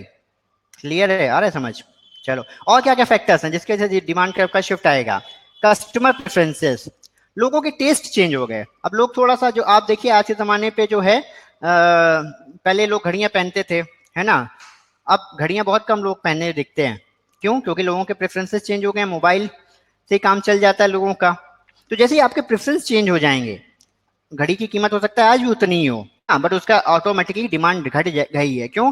क्योंकि आपके लोगों के प्रेफरेंसेस चेंज हो गए, अब लोग उसको नहीं इस्तेमाल करना चाहते। बहुत सारे लोग हैं जो आजकल कारों का देखिए, नैनो थी, नैनो कार आई, लोगों ने बड़ा खरीदा, फिर लोगों ने कहा नहीं नहीं यार बड़ी कारें लेते हैं, आजकल जो फैशन जो है ना बड़ी कारों का है। तो प्राइस उस बेचारे के वो लाख तक की बनी रही, 2 लाख की बनी रही, बट लोग 18 लाख की गाड़ी ले रहे हैं, बट उसको नहीं ले पा रहे हैं, क्योंकि लोगों को दिखाना है कि नहीं यार हम रिच हैं, बड़े लोग हैं, अच्छी कारों में चलते हैं। तो कस्टमर प्रेफरेंसेस चेंज हो जाएं। कुछ लोग चाय पीते थे, उनको लगे कि नहीं यार कॉफी पिए जाएगी अब से, है ना, तो कॉफी के प्राइस बढ़ जाएंगे। तो इसी के साथ एक और किसी ने मेरे को बताया था कि रिलेटेड गुड्स के प्राइस, यहाँ शायद किसी ने बोला था, ये जब पढ़िए ये कैसे आता है, price of related good, complementary goods. जैसे प्रिंटर है, और प्रिंटर का जो कार्ट्रिज होती है ना, प्रिंटर सस्ता होता है, कार्ट्रिज अगर ओरिजिनल है तो बड़ी महंगी होती है। बट ये चीज अगर सस्ती हो जाए, या आप मोबाइल को देखिए, मोबाइल फोन आज की डेट में क्यों चल गए। मोबाइल फोन तो बहुत पहले से शुरू हो गए थे, 97 98 96 से शुरू हो गए थे। पहली कॉल जो थी वो 1995 में हुई थी, है ना, जब टेलीकॉम मिनिस्टर हुआ करते थे सुखराम जी, उन्होंने पहली कॉल की थी 1995 में। तो मोबाइल तो 1995 से है, बट चले कब? चले 2004 में। और अब उससे ज्यादा कब चल गए हैं? उससे ज्यादा अब चल गए हैं जब डाटा सस्ता हो गया है। पर अगर ये कॉल महंगी हो जाए, ये डाटा महंगा हो जाए, तो ये मोबाइल बिकना बंद हो जाएंगे। आज जो ये मोबाइल सब कंपनियां लगी हुई हैं, ओप्पो और वीवो और है ना बाकी जितनी भी हैं, सैमसंग, नोकिया, अगर डाटा महंगा हो जाए, कॉलिंग महंगा हो जाए, डाटा कॉलिंग ये नहीं बनाते हैं, डाटा कॉलिंग वीवो और ओप्पो नहीं बनाते हैं, डाटा कॉलिंग कौन देता है? जियो देता है, वोडाफोन देता है, एयरटेल देता है। तो अगर वोडाफोन एयरटेल अपने प्राइसेस बढ़ा दें, तो ऑटोमेटिकली आपके फोन के दाम भी जो हैं अगर वो दाम बढ़ा दें, तो आपके फोन की जो प्राइस डिमांड है वो ऑटोमेटिकली कम हो जाएगी। तो कॉम्प्लीमेंट्री गुड्स, अगर कॉम्प्लीमेंट्री गुड्स के प्राइसेस में ऊपर नीचे होता है, तो उसके जो रिलेटेड प्रोडक्ट है उसका डिमांड भी ऑटोमेटिकली चेंज हो जाएगी। बात समझ रहे हैं? चलिए अगला देखिए, सब्सटीट्यूट गुड। एक के बदले दूसरे आप जाते हैं, जैसा टी और कॉफी को बड़ा एग्जांपल लिया जाता है। लोग चाय पीते हैं, चाय सस्ती मानी जाती है, चाय 5 रुपए मिल जाएगी, कॉफी चाहे 7 या 8 रुपए में मिल जाएगी। बट मान लीजिए कल को कॉफी भी 4 रुपए में मिलने लगे, तो क्या होगा? या कॉफी भी 5 रुपए में मिलने लगे तो क्या होगा? लोग कहेंगे यार चाय थोड़ा कम मतलब वो रखती है रिच, कॉफी पे शिफ्ट हो जाते हैं। यानी अगर सब्सिट्यूट गुड के प्राइसेस चेंज होते हैं, तो इनकी प्राइसेस भी ऑटोमेटिक, इनकी डिमांड भी जो है ऑटोमेटिकली चेंज हो जाएगी। तो ये बात आपको यहाँ पे ध्यान में रखने पड़ेगी, ठीक है। तो ये हमारा शिफ्टिंग ऑफ डिमांड का है। इंपॉर्टेंट पॉइंट, बेसिक फंडा देखिए, याद रखिए, उस प्रोडक्ट का प्राइस कहीं से चेंज नहीं हो रहा है। 100 रुपए की चीज आज भी 100 रुपए में है, बट उस 100 रुपए पे या तो उसकी डिमांड बढ़ गई है या उसकी डिमांड घट गई है। अगर प्राइस चेंज की वजह से, प्राइस चेंज की वजह से अगर प्राइस चेंज होता है, तो ये कर्व जो है ना, ये कर्व इसी पे बना रहेगा। ये यहाँ पे डिलीट, ये कर्व अगर प्राइस चेंज होता है तो ये कर्व ऊपर से नीचे मुड़ता रहेगा। प्राइस कर्व अगर प्राइस चेंज हो रहा है, देखिए थोड़ा सा धीमे करेंगे, कभी कभी तेज हो जाता है। ये देखिए, प्राइस 4 से 5 हुआ तो ये कर्व अपने आप यही मूव करता रहेगा। 4 से 3 हुआ तो यहाँ, 4 से 2 हुआ तो डिमांड हो जाएगी यहाँ, 4 से 1 हुआ तो डिमांड हो जाएगी यहाँ। प्राइस की वजह से डिमांड कर्व शिफ्ट नहीं होगा। अगर उस प्रोडक्ट का प्राइस चेंज होता है तो डिमांड कर्व शिफ्ट नहीं होगा, वो उसकी वैल्यूज यहीं ऊपर से नीचे मंडराती रहेंगी। बट अगर प्राइस चेंज नहीं होता है और उसकी प्राइस चेंज नहीं होता है, इन बाकी फैक्टर्स की वजह से उसकी डिमांड आगे पीछे बढ़ती है, तब नया डिमांड कर्व बनेगा। समझ में आ गया सबको? कोई डाउट है किसी को? अभी भी पूछ ले, कोई पूछना चाह रहा है कुछ? ठीक है, अमित को समझ में आ गया। और किसी को? स्मृति मिश्रा समझ में आ रहा है आपको? आशीष द्विवेदी समझ में आ रहा है? विद्या भूषण, सुभाष जी को आ गया समझ में लग रहा है। हेमंत, अच्छा, स्मृति को भी आ गया समझ में, विद्या भूषण, अच्छा सबको आ गया क्या? ओह इतना अच्छा पढ़ा रहे हैं हम तो चलो आगे बढ़ते, इतना अच्छा पढ़ा रहे हैं तो ठीक है, ठीक, चलो थैंक यू। आगे बढ़ना है, ये डिमांड का वो हो गया। डिमांड का पढ़ लिया कैसा है, डाउनवर्ड स्लोपिंग। शिफ्टिंग का मतलब है प्राइस सेम बना रहे, डिमांड या तो बढ़ जाए या तो घट जाए। अगला चीज आता है सप्लाई कर्व। जब हमने डिमांड कर्व देखा है कि अगर वो डाउनवर्ड कर्व है हमारा, तो सप्लाई कर्व कैसा होना चाहिए? सप्लाई कर्व उसका अपोजिट। ये यहाँ पे ऐसे देखो, प्राइस है 1 रुपए, क्वांटिटी कितनी है 12। प्राइस है 2 रुपए, क्वांटिटी कितनी है 28। प्राइस है 3 रुपए, क्वांटिटी कितनी है 42। प्राइस है 4 रुपए, क्वांटिटी कितनी है 52। प्राइस है 5 रुपए, क्वांटिटी कितनी है 60। जैसे जैसे जो चीज का प्राइस बढ़ेगा, उसको सप्लाई करने वाले लोग भी बढ़ जाएंगे। क्यों, कैसे समझे? आप किसी गांव में जाइए, टाउन में जाइए, वहां पे हॉस्पिटल फैसिलिटीज नहीं होंगी। क्यों? क्योंकि वहां पे उस चीज को देने के जो प्राइस है उसका, उसको देने वाले लोग नहीं मिलेंगे। आप कानपुर में देखिए और मुंबई में देखिए, ऑडी के शोरूम देख लीजिए, मर्सिडीज के शोरूम देख लीजिए, है ना? कानपुर में शायद 1-2 होंगे, मुंबई में कितने होंगे, दिल्ली में और जाने कितने होंगे, और यही आप यूएसए चले जाइए, एलए चले जाइए, न्यूयॉर्क सिटी चले जाइए, कितने होंगे। यानी जिस चीज की दाम ज्यादा मिल सकते हैं, उस चीज को सप्लाई करने वाले उतने ही ज्यादा होंगे। आप सीआईबी जेआईबी की कोचिंग देखिए कितनी है, लिमिटेड है। क्लासरूम कोचिंग की बात करें तो बिल्कुल ही शायद खत्म है ही नहीं, बिल्कुल, है ना, बहुत कम है। बट उसी, और कितने बच्चे जेआईबी सीआईबी देते हैं ये पता है आपको? कितना बच्चा जेआईबी सीआईबी देता है? आईआईबीएफ की इनकम पता है आपको कितनी है? जहाँ पे आप लोग अपनी फीस देते हैं 2700 रुपए, रजिस्ट्रेशन देते हैं, आईआईबीएफ की फीस है साल में आमदनी वो आपसे कमाती है 100 करोड़ रुपए। और ये पूरा टैक्स फ्री है, एजुकेशनल इंस्टीट्यूट है, टैक्स फ्री है। 50 करोड़ रुपए वो आपको सब एग्जाम एग्जाम कराने के बाद भी बचा लेते हैं। क्यों बता रहे हैं ये चीज? 2.5 लाख बच्चा जेआईबी सीआईबी देता है, बट उस जेआईबी सीआईबी का ना तो बहुत अच्छा मटेरियल है और ना ही बहुत ही अच्छी कोचिंग है। वजह क्या है? वजह क्या है कि जो हमारे बैंक वाले ने, वो बेचारे खर्चा करने से थोड़ा सा कतराते हैं कि नहीं यार सर, पैसा क्यों ले रहे हो, फ्री में पढ़ा दो, है ना, और कहाँ आ पाएंगे सर, है ना। पर क्यों? क्योंकि नौकरी तो लग चुकी है, नौकरी तो जानी नहीं है, परमानेंट हो गई है। मोदी जी क्या कर रही मेहरबानी तो काट लेंगे बाकी भी समय। तो परमानेंट नौकरी है, तो मोटिवेशन नहीं है हमारे अंदर कि यार हम जाके जेआईबी कर लें, सीआईबी कर ले, है ना, वो बढ़ जाए।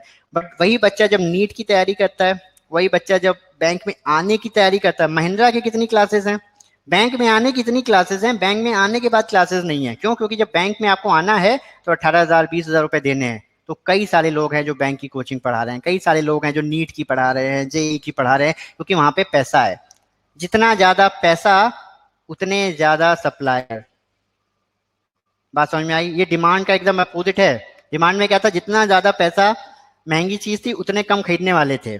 और सप्लाई में क्या है, उल्टा है, जितनी उस चीज के दाम है उतने ज्यादा लोग उसको सप्लाई करने को तैयार रहेंगे। आज अगर जेआईबी सीआईबी में लोगों को फीस मिलने लग जाए तो आप खुद ही देखेंगे बहुत बेहतरीन कंटेंट आ जाएगा, बहुत हाईटेक कंटेंट आ जाएगा, है ना। बायजूस बायजूस क्या कर रहे हैं, बायजूस देख रहे हैं ना आजकल, शाहरुख खान नेट करते हैं। क्यों है? उन्हें पता है आज के लोग बच्चों के लिए कुछ भी खर्च कर देंगे।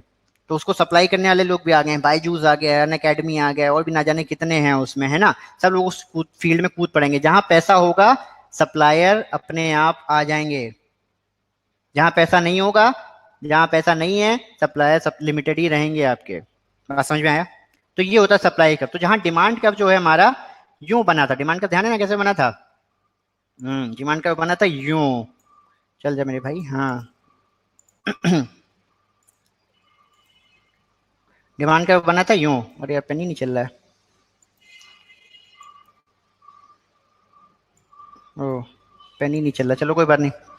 डिमांड कर्व बना था हमारा यूं, सप्लाई कर्व बनेगा यूं, इसका अपोजिट। ये बात समझ में आया? सबको वीडियो आ रहा है, ऑडियो आ रहा है, कोई इशू तो नहीं है? चलो, तो जहां डिमांड कर्व बना था यूं, सप्लाई कर्व बनेगा यूं। इसमें भी वही कॉन्सेप्ट आएगा, जैसे शिफ्टिंग ऑफ डिमांड कर्व था, वैसे ही शिफ्टिंग ऑफ सप्लाई कर्व रहेगा। यानी ये देखो, ये कर्व यहाँ बना हुआ है, ठीक है, ये देखो कर्व यहाँ भी जा सकता है और कर्व यहाँ भी जा सकता है। यहाँ एक हल्का सा आइडिया देखो क्या है, जब 1 रुपए प्राइस है मेरा तो ओरिजिनल कितने लोग देने वाले थे, 12, बट अब 1 रुपए के प्राइस कितने लोग देने वाले हैं, लेट्स से 32 या 33, ये देख रहे हो, 1 ही रुपए पे देने वाले बढ़ गए, सप्लाई बढ़ गई। ये घट भी सकती है, यहाँ पे वैसे भी हम कर्व को बना सकते हैं, ये घट भी सकती है, सप्लाई बढ़ भी सकती है और घट भी सकती है। तो जैसे डिमांड में था, डिमांड बढ़ भी सकती थी, घट भी सकती थी, तो वो डिमांड कर्व का उसके शिफ्टिंग था। सेम वे में सप्लाई कर्व है, सप्लाई कर्व बढ़ भी सकता है और सप्लाई कर्व घट भी सकता है, इसको कहते हैं shifting of supply curve. Point क्या ध्यान में रखना है, प्राइस चेंज नहीं हो रहा है, सेम प्राइस पे सप्लाई बढ़ जा रही है या सप्लाई घट जा रही है। अगर प्राइस चेंज होगा तो ये कर्व अपने आप इसी पे मूव करता रहेगा। देखो जब प्राइस चेंज हुआ, 2 हुआ तो सप्लाई कर्व यहाँ, प्राइस 3 हुआ तो सप्लाई कर्व यहाँ, प्राइस 4 हुआ तो सप्लाई कर्व यहाँ, 5 हुआ तो सप्लाई कर्व यहाँ। जैसे जैसे प्राइस बढ़ता जाएगा वैसे वैसे सप्लाई कर्व भी यूं बढ़ता जाएगा। प्राइस की वजह से अगर कुछ चेंज आता है तो उस कर्व के मूवमेंट पे ही कर्व होगा, बात समझ में आ रहा है। बट प्राइस सेम बना रहे और कर्व चेंज हो जाए तो उसको कहते हैं शिफ्टिंग ऑफ द कर्व। क्या वजह हो सकती है, फिर से कोई बताएगा कि अब क्या वजह है कि सप्लाई कर्व शिफ्ट हो जाए, कौन बताएगा। जैसे डिमांड कर्व में बताया था कि इनकम की वजह से चेंज हो सकता है, प्रेफरेंसेस की वजह से चेंज हो सकता है, तो सप्लाई कर्व क्यों चेंज हो सकता है, कौन बताएगा।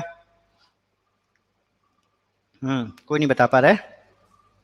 अब प्रोडक्शन, करेक्ट है, प्रोडक्शन की वजह से चेंज हो सकता है, करेक्ट है।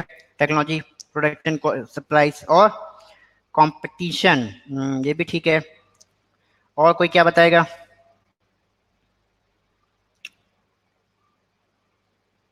नहीं बता रहा, टेक्नोलॉजी करेक्ट है आंसर, टेक्नोलॉजी। ये देखो क्लाइमेट, ओके, हाँ, एक्सपेक्टेशंस, क्लाइमेट, उन सब चीजों पे। चलो देखो यहाँ देखते हैं क्या क्या है। Prices of other goods, the supply of one good में decrease, the price of another good increases. क्या स्टार्टिंग में क्या पढ़ा था इकोनॉमिक्स में कि रिसोर्सेज लिमिटेड हैं, अगर रिसोर्सेज लिमिटेड हैं तो वहीं पे रिसोर्सेज इस्तेमाल होंगे जहां सबसे ज्यादा वायबिलिटी आएगी, बात समझ में आया। तो प्राइस ऑफ अदर गुड्स, मैं यहाँ पे ये क्लास पढ़ा रहा हूँ, मुझे लगता है यार इसमें पैसे नहीं मिल रहे, इतना सुबह से शाम मेहनत कर रहे हैं, अब 9 बजे से क्लास शुरू की है, शाम को 6 बजे तक चलने वाली है मेरी। आप लोग CIB करके चले जाएंगे, हम JIB वालों को पढ़ाना शुरू कर देंगे, पूरा 9 से 6 हमारा जो है चला जाएगा। पर हमें लगता है इसमें इतने पैसे नहीं आया है, तो बैंक वालों को तैयारी करवाते हैं, उसमें ज़्यादा पैसा है। तो क्या होगा, प्राइस मेरा वही बना रहेगा बट सप्लायर्स हट जाएंगे, बात समझ में आ रहा है। तो अगर अदर गुड्स के प्राइसेस में चेंज आता है तो ऑटोमेटिकली इस प्रोडक्ट के प्राइसेस में भी चेंज आ जाएगा, ये बात समझ में आया। चलिए, सप्लायर वहीं जाएगा, हमेशा ध्यान रखिएगा जहां प्रॉफिट होगा, जहां पैसा ज्यादा है वहां सप्लायर। नंबर ऑफ सेलर्स, पहले कोई चीज एक आदमी प्रोवाइड करता था, है ना, अब और लोग उसको प्रोवाइड करने लग गए जाएंगे, तो क्या होगा, ऑटोमेटिकली यहाँ पे क्या है, सप्लाई बढ़ी है ना हमारी। पहले 1 रुपए पे सिर्फ एक आदमी देने को तैयार था, अब लेट से 1 रुपए पे 2 आदमी देने को तैयार है, तो ऑटोमेटिकली कर्व आपका शिफ्ट हो जाएगा, सप्लाई बढ़ जाएगी, ठीक है। सैनिटाइजर एक दुकान पे पहले मिलता था, अब 3 दुकानों पे मिलने लगा, दुकानें 2 लोगों ने और खोल ली, तो सेम प्राइस पे ऑटोमेटिकली सप्लाई बढ़ जाएगी, है ना। अगला क्या है, प्राइस ऑफ रिलेवेंट इनपुट्स, उस चीज को बनाने का जो कॉस्ट है, उस चीज को बनाने का कॉस्ट है उसका क्या। आज एलईडी आप ले लीजिए, 30,000 40,000 रुपए में एलईडी आ जाती है। आज से 30 साल पहले जो टीवी आता था वो भी 25-30 हजार का आता था, आज एलईडी आता है वो भी 30,000 का आता है। आज ये फोन 8-8 हजार के आते हैं, जब रिलायंस ने लॉन्च किया था तब वो 10,000 का उस रंग का सा फोन आता था, वजह उसको बनाने की कॉस्ट चेंज हो गई। तो अगर किसी चीज को बनाना आसान हो जाए, सरल हो जाए, तो क्या होगा, सेम प्राइस पे ज्यादा सप्लाई हो जाएगी, ठीक है। और वहीं किसी चीज को बनाना महंगा हो जाए तो सेम प्राइस पे सप्लाई घट जाएगी। ये कॉन्सेप्ट समझ में आया। चलो, टेक्नोलॉजी, वही टेक्नोलॉजी की बात आ रही है कि अगर टेक्नोलॉजिकल इंप्रूवमेंट है, जैसे ये फोन की बात है, जैसे जैसे टेक्नोलॉजी इंप्रूव होगी वैसे वैसे चीज को देना आसान हो जाएगा। आज आप सब ऑनलाइन क्लास क्यों कर पा रहे हो, क्योंकि जो है टेक्नोलॉजी इतनी बढ़ गई है कि आप सबके पास लैपटॉप्स हैं, आप सबके पास मोबाइल ऐप्स हैं, आज आप सबके पास नेट है, तो आज सेम प्राइस पे जो है ज्यादा लोग पढ़ने आ रहे हैं। ये टेक्नोलॉजी इतनी डेवलप ना होती तो क्या होता, शायद 2 या 3 ही लोग हमसे पढ़ सकते थे, ठीक है। तो ये टेक्नोलॉजी की बात है। एक्सपेक्टेशंस, वापस वही बात है, अगर कल को हमको ये जिसको काला बाजारी समझते हैं ना, काला बाजारी वर्ड सुनते हैं, कल पता चल जाए सप्लायर्स को, सेलर्स को कि यार ये चीज कल को महंगे होने वाली, तो क्या करेंगे, विद होल्ड कर लेंगे, अभी नहीं बेचेंगे आपको, क्या होगा, दाम अपने आप जो है उस सेम प्राइस पे सप्लाई कम हो जाएगी, बट कल को पता चल जाए, ठीक है ना। या आप देखते होगे एंड ऑफ सीजन सेल, देखते होगे है ना, एंड ऑफ सीजन सेल आता रहता है। अब कूलर है या आपका लेट से स्वेटर्स हैं, जैकेट्स हैं, ये दिसंबर सर्दी की स्टार्ट में तो बड़े महंगे बिकते हैं, पर जैसे ही जनवरी आनी शुरू होती है तो एकदम सस्ते हो जाते हैं, क्योंकि आपको पता है कि भैया एक महीने बाद बिल्कुल नहीं बिकेंगे, बेचना तो भी बेच लो। तो ये है एक्सपेक्टेशन, हमें पता है कि यार अब नहीं बिकेंगे आगे, तो हम क्या करेंगे, सेम प्राइस पे सप्लाई बढ़ा देंगे, भैया ले जाओ किसी तरह, ठीक है। तो ये होता है हमारा एक्सपेक्टेशन। समझ में आया, यहां तक समझ में आ गया, चलें आगे चलें।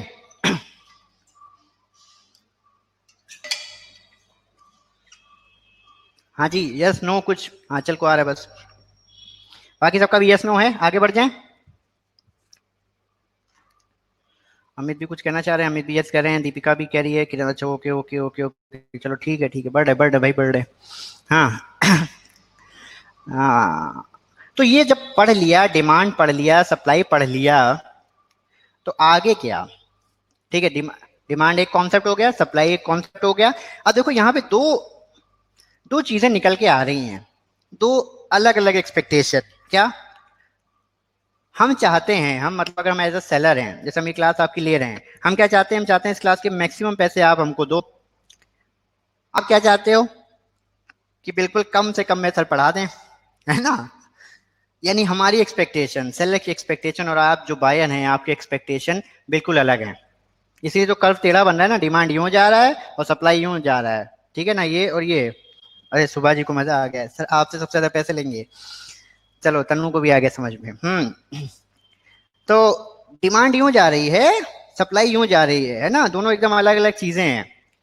तो क्या इनका कहीं संगम होगा, जब संगम होगा तभी तो पता चलेगा किस प्राइस पे मिलेंगे। तो ये आता है हमारा सप्लाई एंड डिमांड का। देखो डिमांड कहाँ जा रही है, यूं, वो कहता है कि हम ज्यादा पैसे नहीं देंगे, सप्लाई कहता है ज्यादा पैसा दोगे तो हम आएंगे। तो कहीं ना कहीं एक समझौता करना पड़ेगा सप्लायर को भी और बायर को भी। और ये कर्व जो है ना, इस कर्व को हम यूं ग्राफ कर लेते हैं, डिमांड कर्व यूं, सप्लाई कर्व यूं, ये कर्व कहीं ना कहीं कटेंगे। जिस प्राइस पे ये कटेंगे वो इक्विलिब्रियम प्राइस कहलाएगा, यानी उस प्राइस पे हम भी राजी हैं और तुम भी राजी हो। हम भी कहते हैं चलो ठीक है इतने पढ़ा देंगे, तुम भी कहते हो सर ठीक है इतने पढ़ा लेंगे। ये है ये सप्लाई का कर्व। तो जो आपसे क्लास का पैसा लिया जा रहा है, आप जिस पे तैयार हो गए मान लो 1500 पे, तो आप कहते हो यार सर ठीक है इतना तो दे देंगे, हम भी कहते चलो यार इतने में तो पढ़ा देंगे, इतना तो चलेगा। तो ये है सप्लाई कर्व, ये है कर्व। ये क्यों पढ़ा, डिमांड कर्व, सप्लाई कर्व, इससे आपको पता चलेगा कि किसी भी प्रोडक्ट का क्या मार्केट में प्राइस ऑन एवरेज डिसाइड होगा। ये बात समझ में आया, ये है आपका सप्लाई कर्व। इसमें क्या ध्यान रखने वाली बात है, इसमें क्या ध्यान रखने वाली बात है वो देखो। अब यहां से जरा थोड़ा सा ध्यान से देखिए, जरा इसी कर्व की तरफ शिफ्ट होइए। ये देखिए ये डिमांड कर्व आ रहा है, अब हम डिमांड कर्व यहाँ देखते हैं, प्राइस और ये क्वांटिटी। ये जब 1 रुपए की प्राइस है मेरी, तो डिमांड कितनी है, कुछ 55, ठीक है, डिमांड कितनी है 1 रुपए पे 55, पर सप्लाई कितनी है 11 या 12। मांगने वाले ज्यादा हैं, सप्लाई करने वाले कम है, इसको कहते हैं शॉर्टेज। मांग कितने लोग रहे हैं, 55 लोग मांग रहे हैं। देखो डिमांड का ये देखो, ये 55 लोग यहाँ पे मांग रहे हैं, ठीक है, पर देने वाले कितने हैं, देने वाले कितने हैं, सिर्फ ये, और मांगने वाले कितने हैं ये। तो ये एरिया क्या है, ये एरिया है मेरा शॉर्टेज। मांगने वाले ज्यादा, देने वाले कम। तो इक्विलिब्रियम प्राइस के नीचे का जो भी एरिया होगा वो एरिया क्या कहलाएगा, वो एरिया कहलाएगा शॉर्टेज का एरिया। अगर हम यहाँ पे इक्विलिब्रियम प्राइस क्या निकला है, लेट्स से 2.5 रुपए, तो अगर 2.5 रुपए से कम उस चीज की प्राइस रखी जाएगी तो उसको देने वाले लोग नहीं रहेंगे। और यहां देखो, अब ये देखो 4 रुपए वाला देखो, अगला पॉइंट पे आओ। 4 रुपए पे डिमांड कितनी है, लेट्स से 20, और 4 रुपए पे सप्लाई कितनी है 50। प्राइस ज्यादा है तो देने वाले बढ़ गए, 50 लोग देने, आज यहाँ 50 देने को तैयार हैं, बट मांगने वाले कितने हैं, सिर्फ 20। ये क्या है, सब सरप्लस, ये रिसोर्सेज का वेस्टेज है, रिसोर्सेज का वेस्टेज है, क्योंकि आपने हर चीज जो बनाई है, हर चीज जो बनाई है उसमें कुछ ना कुछ रिसोर्स लगे हैं। हम आपको यहाँ ये पढ़ा रहे हैं, हम इंटरनेट की बैंडविड्थ यूज कर रहे हैं, है ना। अगर पढ़ने वाले यहाँ पे नहीं है, हमारा इतना सॉफ्टवेयर लगा है, उसकी बैंडविड्थ जा रही है, तो ये रिसोर्सेज का वेस्टेज है। बात समझ में आ रहा है। तो अगर हमने ये जो इक्विलिब्रियम पॉइंट के ऊपर जितना भी एरिया है, ये सरप्लस को शो करता है कि मांगने वाले हैं नहीं और सप्लाई लोग किए जा रहे हैं, ये वेस्ट ऑफ रिसोर्सेज है। और ये जो एरिया है शॉर्टेज वाला, ये मिस यूटिलाइजेशन ऑफ रिसोर्सेज है। लोग मांग रहे हैं, हम दे नहीं रहे हैं, रिसोर्सेज आइडल पड़े हुए हैं, आइडल पड़े हैं हमारे रिसोर्सेज, ये वेस्ट ऑफ रिसोर्सेज है या नॉन यूटिलाइजेशन ऑफ रिसोर्सेज है। तो इसलिए कोशिश क्या करनी है, और मेन समस्या क्या है इकोनॉमिक्स की, लायनल रॉबिन्स ने क्या कहा है कि रिसोर्सेज लिमिटेड हैं, उनको बड़े आराम से यूज करो, यही तो सारी इकोनॉमिक्स है। रिसोर्सेज का मैक्सिमम ऑप्टिमम यूटिलाइजेशन, यही तो इकोनॉमिक्स है। तो यानी सारे इकोनॉमिक्स का जो सार है वो ये है कि कैसे कैसे इस इक्विलिब्रियम प्राइस को पाया जाए, कैसे डिमांड सप्लाई का जो इक्विलिब्रियम है उसको पा लिया जाए, यही हमको इस कर्व के थ्रू जो है मेन हमारा कोशिश रहती है। समझ में आ गया, क्लियर है। चलो थोड़ा आगे बढ़ जाएंगे। आगे बढ़ के कहाँ जाएंगे, थोड़ा न्यूमेरिकल पढ़ लें। न्यूमेरिकल पढ़ेंगे क्या, सॉल्व करेंगे? पहले बताइए सबको समझ में आ गया है? हाँ चलो सबको समझ में आ गया है?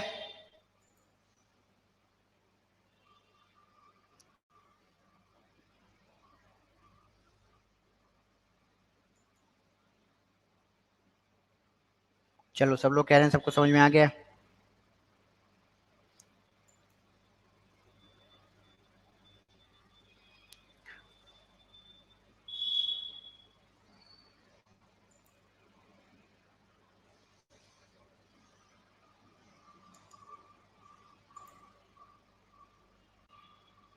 चलिए चलिए कुछ और देख रहे हैं हम, 1 मिनट का ब्रेक ले रहे हैं। चलिए किसको ऑनलाइन कर दिया हमने। ये हम किसको देख पा रहे हैं स्क्रीन पे, माधुरी। अब आप सबको आपके स्क्रीन पे माधुरी दिखने लग गई होंगी, हैं? माधुरी को हम देख पा रहे हैं। माधुरी समझ में आ गया है? माधुरी बोलो कुछ, तुम्हारी आवाज हम लोग सबको यहाँ सुनाई पड़ जाएगी। हेलो। हाँ माधुरी समझ में आ रहा है? हाँ सर। तुम दिख नहीं रही हो माधुरी, एकदम तुम्हारा जो कैमरा दिख नहीं रहा है। ये भी फंक्शनैलिटी हमारे सिस्टम के साथ, हम चाहें तो किसी यूजर को बोलने की और वीडियो पे आने की भी एक्सेस दे सकते हो, अदरवाइज आप हम ही को देखेंगे। ठीक है, क्लियर है माधुरी? Yes sir. चलो ओके, तुमको तुम्हारी एक्सेस हम हटा रहे हैं। ओके, किरण वर्मा कह रही है हमको समझ में नहीं आया। किरण क्या नहीं समझ में आया? देखो किरण तुमको ऑनलाइन ले लेते हैं। किरण वर्मा, देखो किरण तुमको एक्सेस देने की कोशिश कर रहे हैं, देखते हैं चल आता है कि नहीं। हाँ किरण तुमको देखो एक्सेस दे दिए, क्या नहीं समझ में आया किरण? आप सब इस समय शायद स्क्रीन पे किरण को देख पाएंगे 1 मिनट में। हाँ किरण। डिमांड वाला डिमांड वाला कब नहीं समझ में आया? डिमांड वाला कुछ है ही नहीं किरण। सर, ऐसे देखो रफली रिवाइज कर डिमांड वाला। हाँ रफली रिवाइज करते हैं। देखो ये देखो डिमांड का कहाँ है मेरा,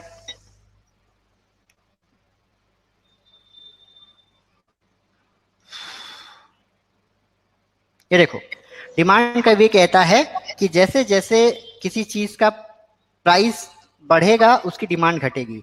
यहाँ देखो जैसे जैसे जिस चीज का प्राइस बढ़ रहा है, जब 1 रुपये प्राइस है डिमांड कितनी है 50, 2 रुपये प्राइस पे कितनी है 40, 3 रुपये पे कितनी है लेट से 30, 4 रुपये पे कितनी है 20, 5 रुपये कितनी है 10।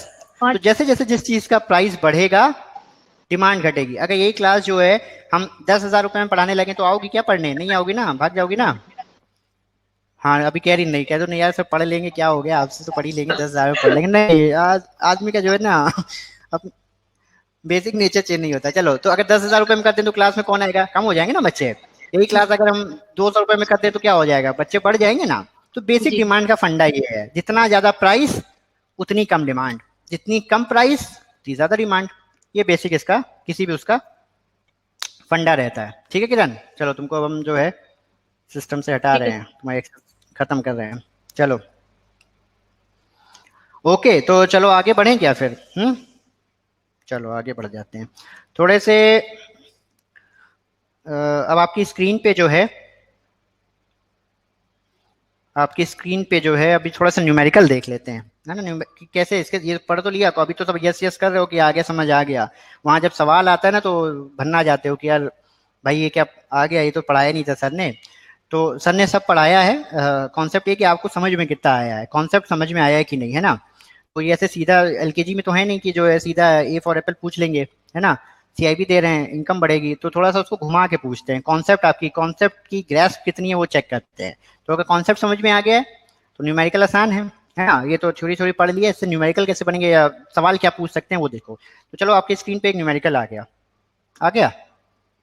ओके चलो, कुछ इस टाइप का ग्राफ बन के आ जाएगा। क्या होता है, इतना ग्राफ टाइप का देखते हैं ना तो उसी से डर जाते हैं कि यार ये क्या, इतने सारे पॉइंट हैं, P1 SS1 Q1 Q2 वो XD S1 SY, अरे बाप रे इतना सारा आ गया।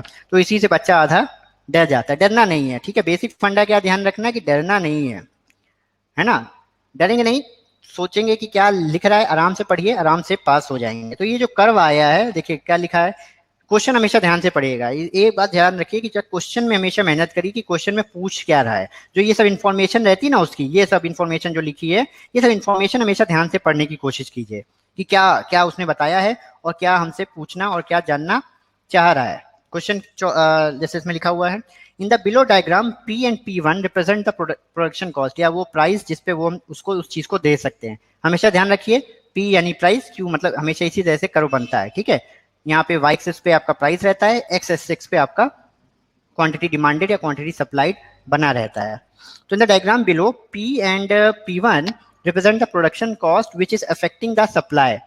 Based on the diagram, answer the below questions. ठीक है, तो चलो पहला क्वेश्चन देखते हैं। The above diagram represents which of the following, change in quantity demanded, अच्छा चलो, change in quantity demanded, shift in demand, change in quantity supply या शिफ्ट इन सप्लाई।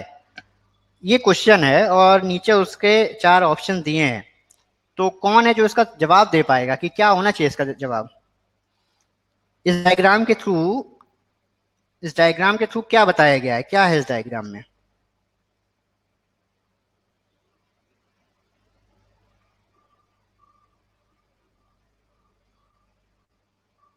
कोई बता रहा है, बच्चे कहाँ गए सर। अच्छा समझ रहे हैं सब।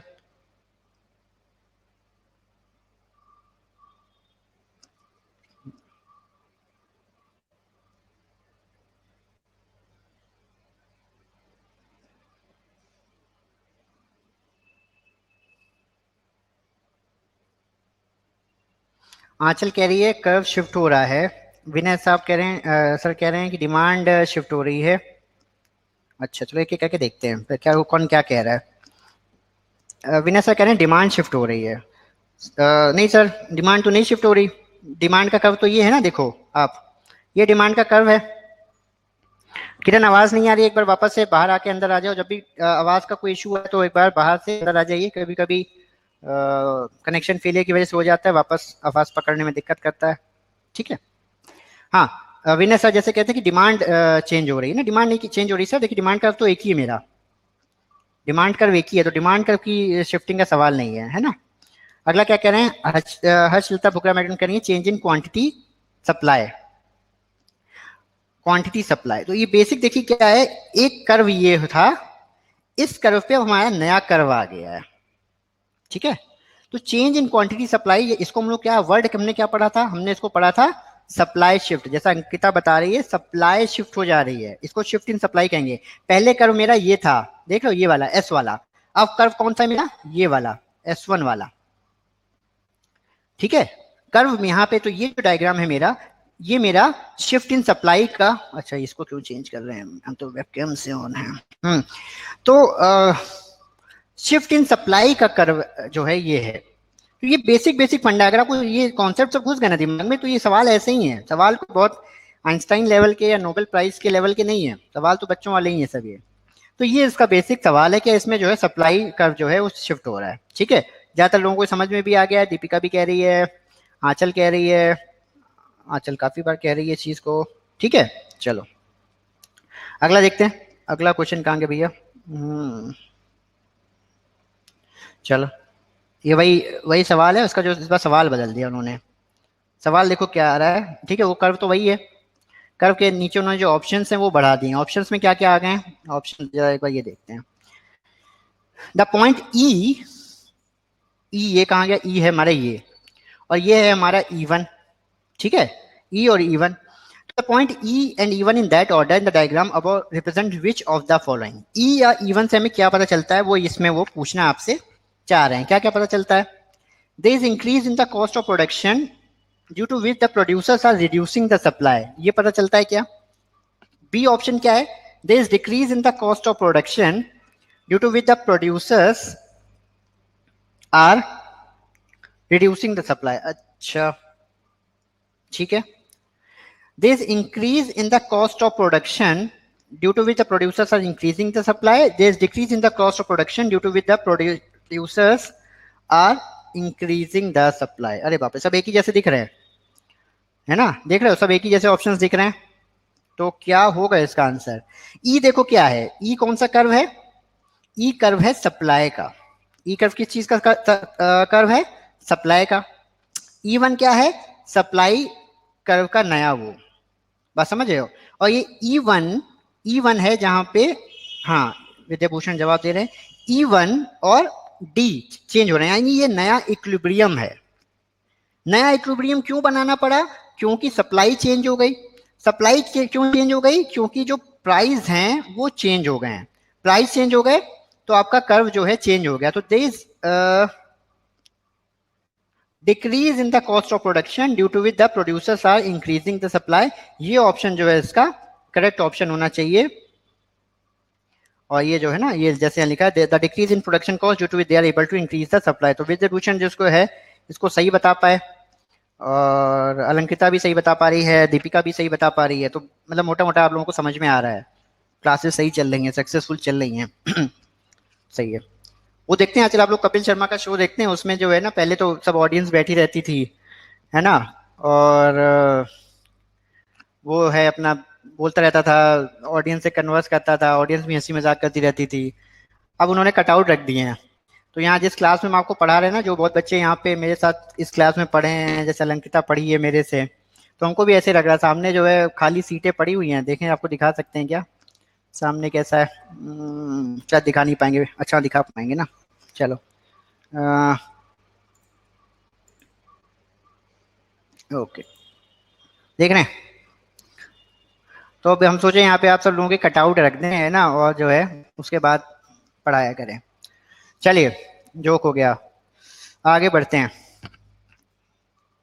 एक और जो है इसमें ग्राफ देखते हैं, समझ में आ रहा है ना सबको, ग्राफ देखें एक और अगला। फ्रंट सीट मेरी फिक्स है, करेक्ट है अलंकृता, तुम सबसे पहले आ जाती थी क्लास में, क्लास 1 घंटे पहले, है ना। चलो अगली देखते हैं, अगला कर्व क्या है। अगला कर्व क्या है, इन the about diagram the line P1 and E1 and Q1। बहुत अच्छा, जब देखो लाइन, जब हमने कहा ना सारा फोकस इस बात पे रखो, सवाल क्या पूछा है, सवाल से डरो नहीं, सवाल देखो क्या पूछ रहा है, अपने आप ही जवाब मिलेगा। सवाल क्या है, इन द अबाउट डायग्राम, ये डायग्राम हो गया, डिमांड ये है, सप्लाई ये है, ये नया सप्लाई कर्व है। कौन कौन से पॉइंट कह रहा है, P1 E1 और क्या अगला क्या कह रहा है, और इस Q1, ये वाला, ये जो पॉइंट है वो इस पॉइंट की आपसे, इस पॉइंट की वो आपसे बात कर रहा है। कभी कभी ग्राफ, हाँ इस पॉइंट की वो आपसे बात कर रहा है। अरे थर्ड ऑप्शन पढ़ने तो दो यार, असद कौन सा बता दिया, तुम लोग तो बहुत आगे जा रहे हो, थर्ड भी नहीं पढ़ने दे रहे हो। अच्छा चलो हम भी तो पढ़ ले, सवाल किया भाई। हाँ तो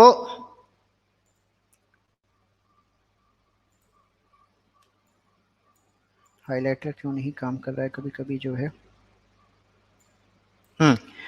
वो कह रहा है कि in the about diagram P1 in represent which of the following, decrease in production cost due to decrease in supply, okay, decrease in production cost due to decrease in demand, okay, decrease in production cost leading to increase in supply, correct है बिल्कुल, और decrease in production cost leading to, ये जो तीसरा वाला option जो आप सबने बताया है ये करेक्ट है। एक बार बाकी लोग भी इसको देखें क्या कहना चाह रहा है। ये कौन सा पॉइंट है कि जैसे ही प्रोडक्शन कॉस्ट कम हुआ, पूछ नहीं है माधुरी, डिमांड थोड़ी बढ़ी बेटा, डिमांड नहीं बढ़, डिमांड नहीं, ये आ रहा है यहाँ पे डिक्रीज इन, ये तुम्हारा डिमांड ये था ना यहाँ पे, अब ये प्रोडक्शन कॉस्ट घटी है। ये देखो E1 का जो प्राइस है ना, हाँ E1 का जो प्राइस है, ओके देखो जैसे प्राइस घटता है ना, उस प्राइस पे सप्लायर्स बढ़ गए हैं, हमारे को डिमांड उसी पे कर, डिमांड कर मेरा वही बना रहा है, डिमांड कर मेरा वही बना हुआ है। अगर प्राइस ठीक है, पर मेरा सप्लाई कर्व एक नया आ गया, क्यों? क्योंकि सप्लाई बढ़ गई है, तो क्योंकि प्राइस उस प्रोडक्ट का अब उसको बनाना सस्ता हो गया है, उस चीज को बनाना, जैसे हमने वहां पढ़ा ना क्यों शिफ्ट होता है डिमांड कर्व, डिमांड कर्व इसलिए यहाँ पे शिफ्ट हुआ है, डिमांड कर्व इसकी वजह से चेंज नहीं हुआ, डिमांड कर्व वहां पे शिफ्टिंग नहीं है, हमारा सप्लाई कर्व शिफ्ट हो गया है। क्यों? क्योंकि उस चीज को बनाना सस्ता हो गया। ये P1 कौन सा पॉइंट रिप्रेजेंट कर रहा है? किसी चीज को बनाना सस्ता हो जाए, अगर किसी चीज को बनाना सस्ता हो जाए तो रिलेवेंट, जैसे हमने कहा ना कॉस्ट ऑफ रिलेवेंट इनपुट जो वहां पड़ा था, अगर कॉस्ट ऑफ रिलेवेंट इनपुट कम हो जाती है तो उस चीज को, उस चीज के सप्लायर्स बढ़ जाते हैं, इसलिए यहाँ पे इसके सप्लायर्स बढ़ गए हैं। तो ये जो ऑप्शन 3 है, ये जो है आपका करेक्ट है। समझ में आया सबको? सुभाष जी समझ में आ रहा है? ए नहीं बच्चा, 3 पॉइंट नंबर सी। माधुरी समझ में आ रहा है सबको? अवस्थी जी, पीके अवस्थी, आपको समझ में आ रहा है? हितेश पंजाबी जी थोड़ा लेट ज्वाइन किया लगता है, आप क्लास है 9:41 पे।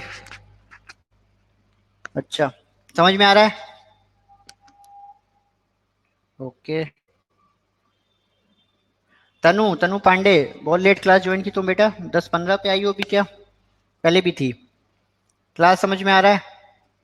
स्मृति मिश्रा आ रहा है समझ में? सुभाष सर आपको आ गया?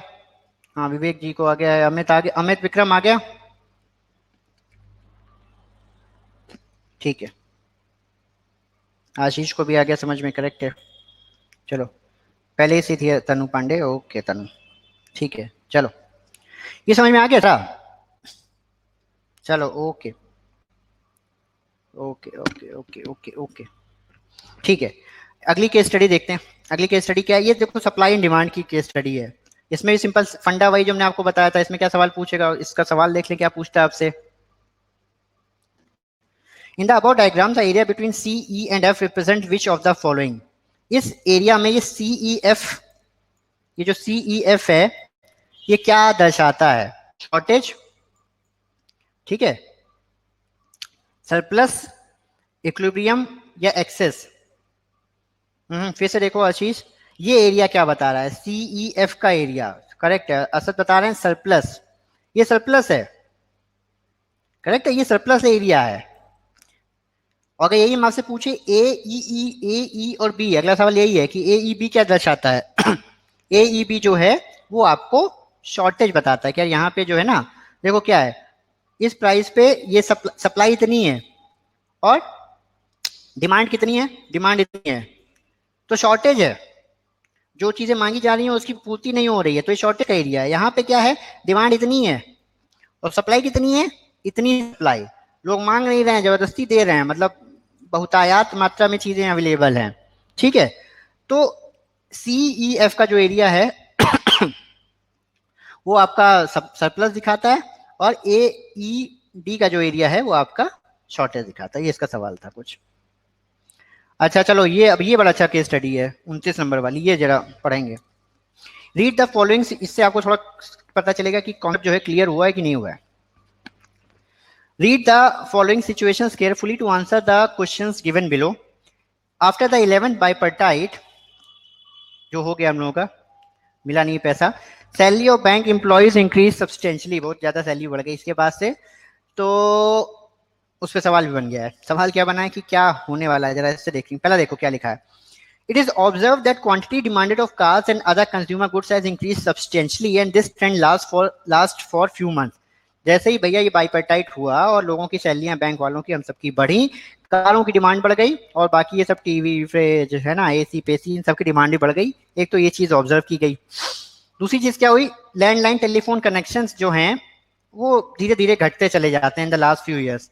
अब लोग मोबाइल फोन्स ले रहे हैं despite high cost of mobile phone. अभी वो फोन बड़ा सस्ता आता है ना, वो 1500 रुपए में मिल जाता है पूरा लैंडलाइन, बट लोग वो ना लेके 15,000 20,000 रुपए का मोबाइल लेते हैं। उसकी कॉस्ट कम है, प्राइस नहीं है उसका, लोग उसको नहीं खरीद रहे हैं। ये एक दूसरी ऑब्जर्वेशन है। तीसरी ऑब्जर्वेशन क्या है?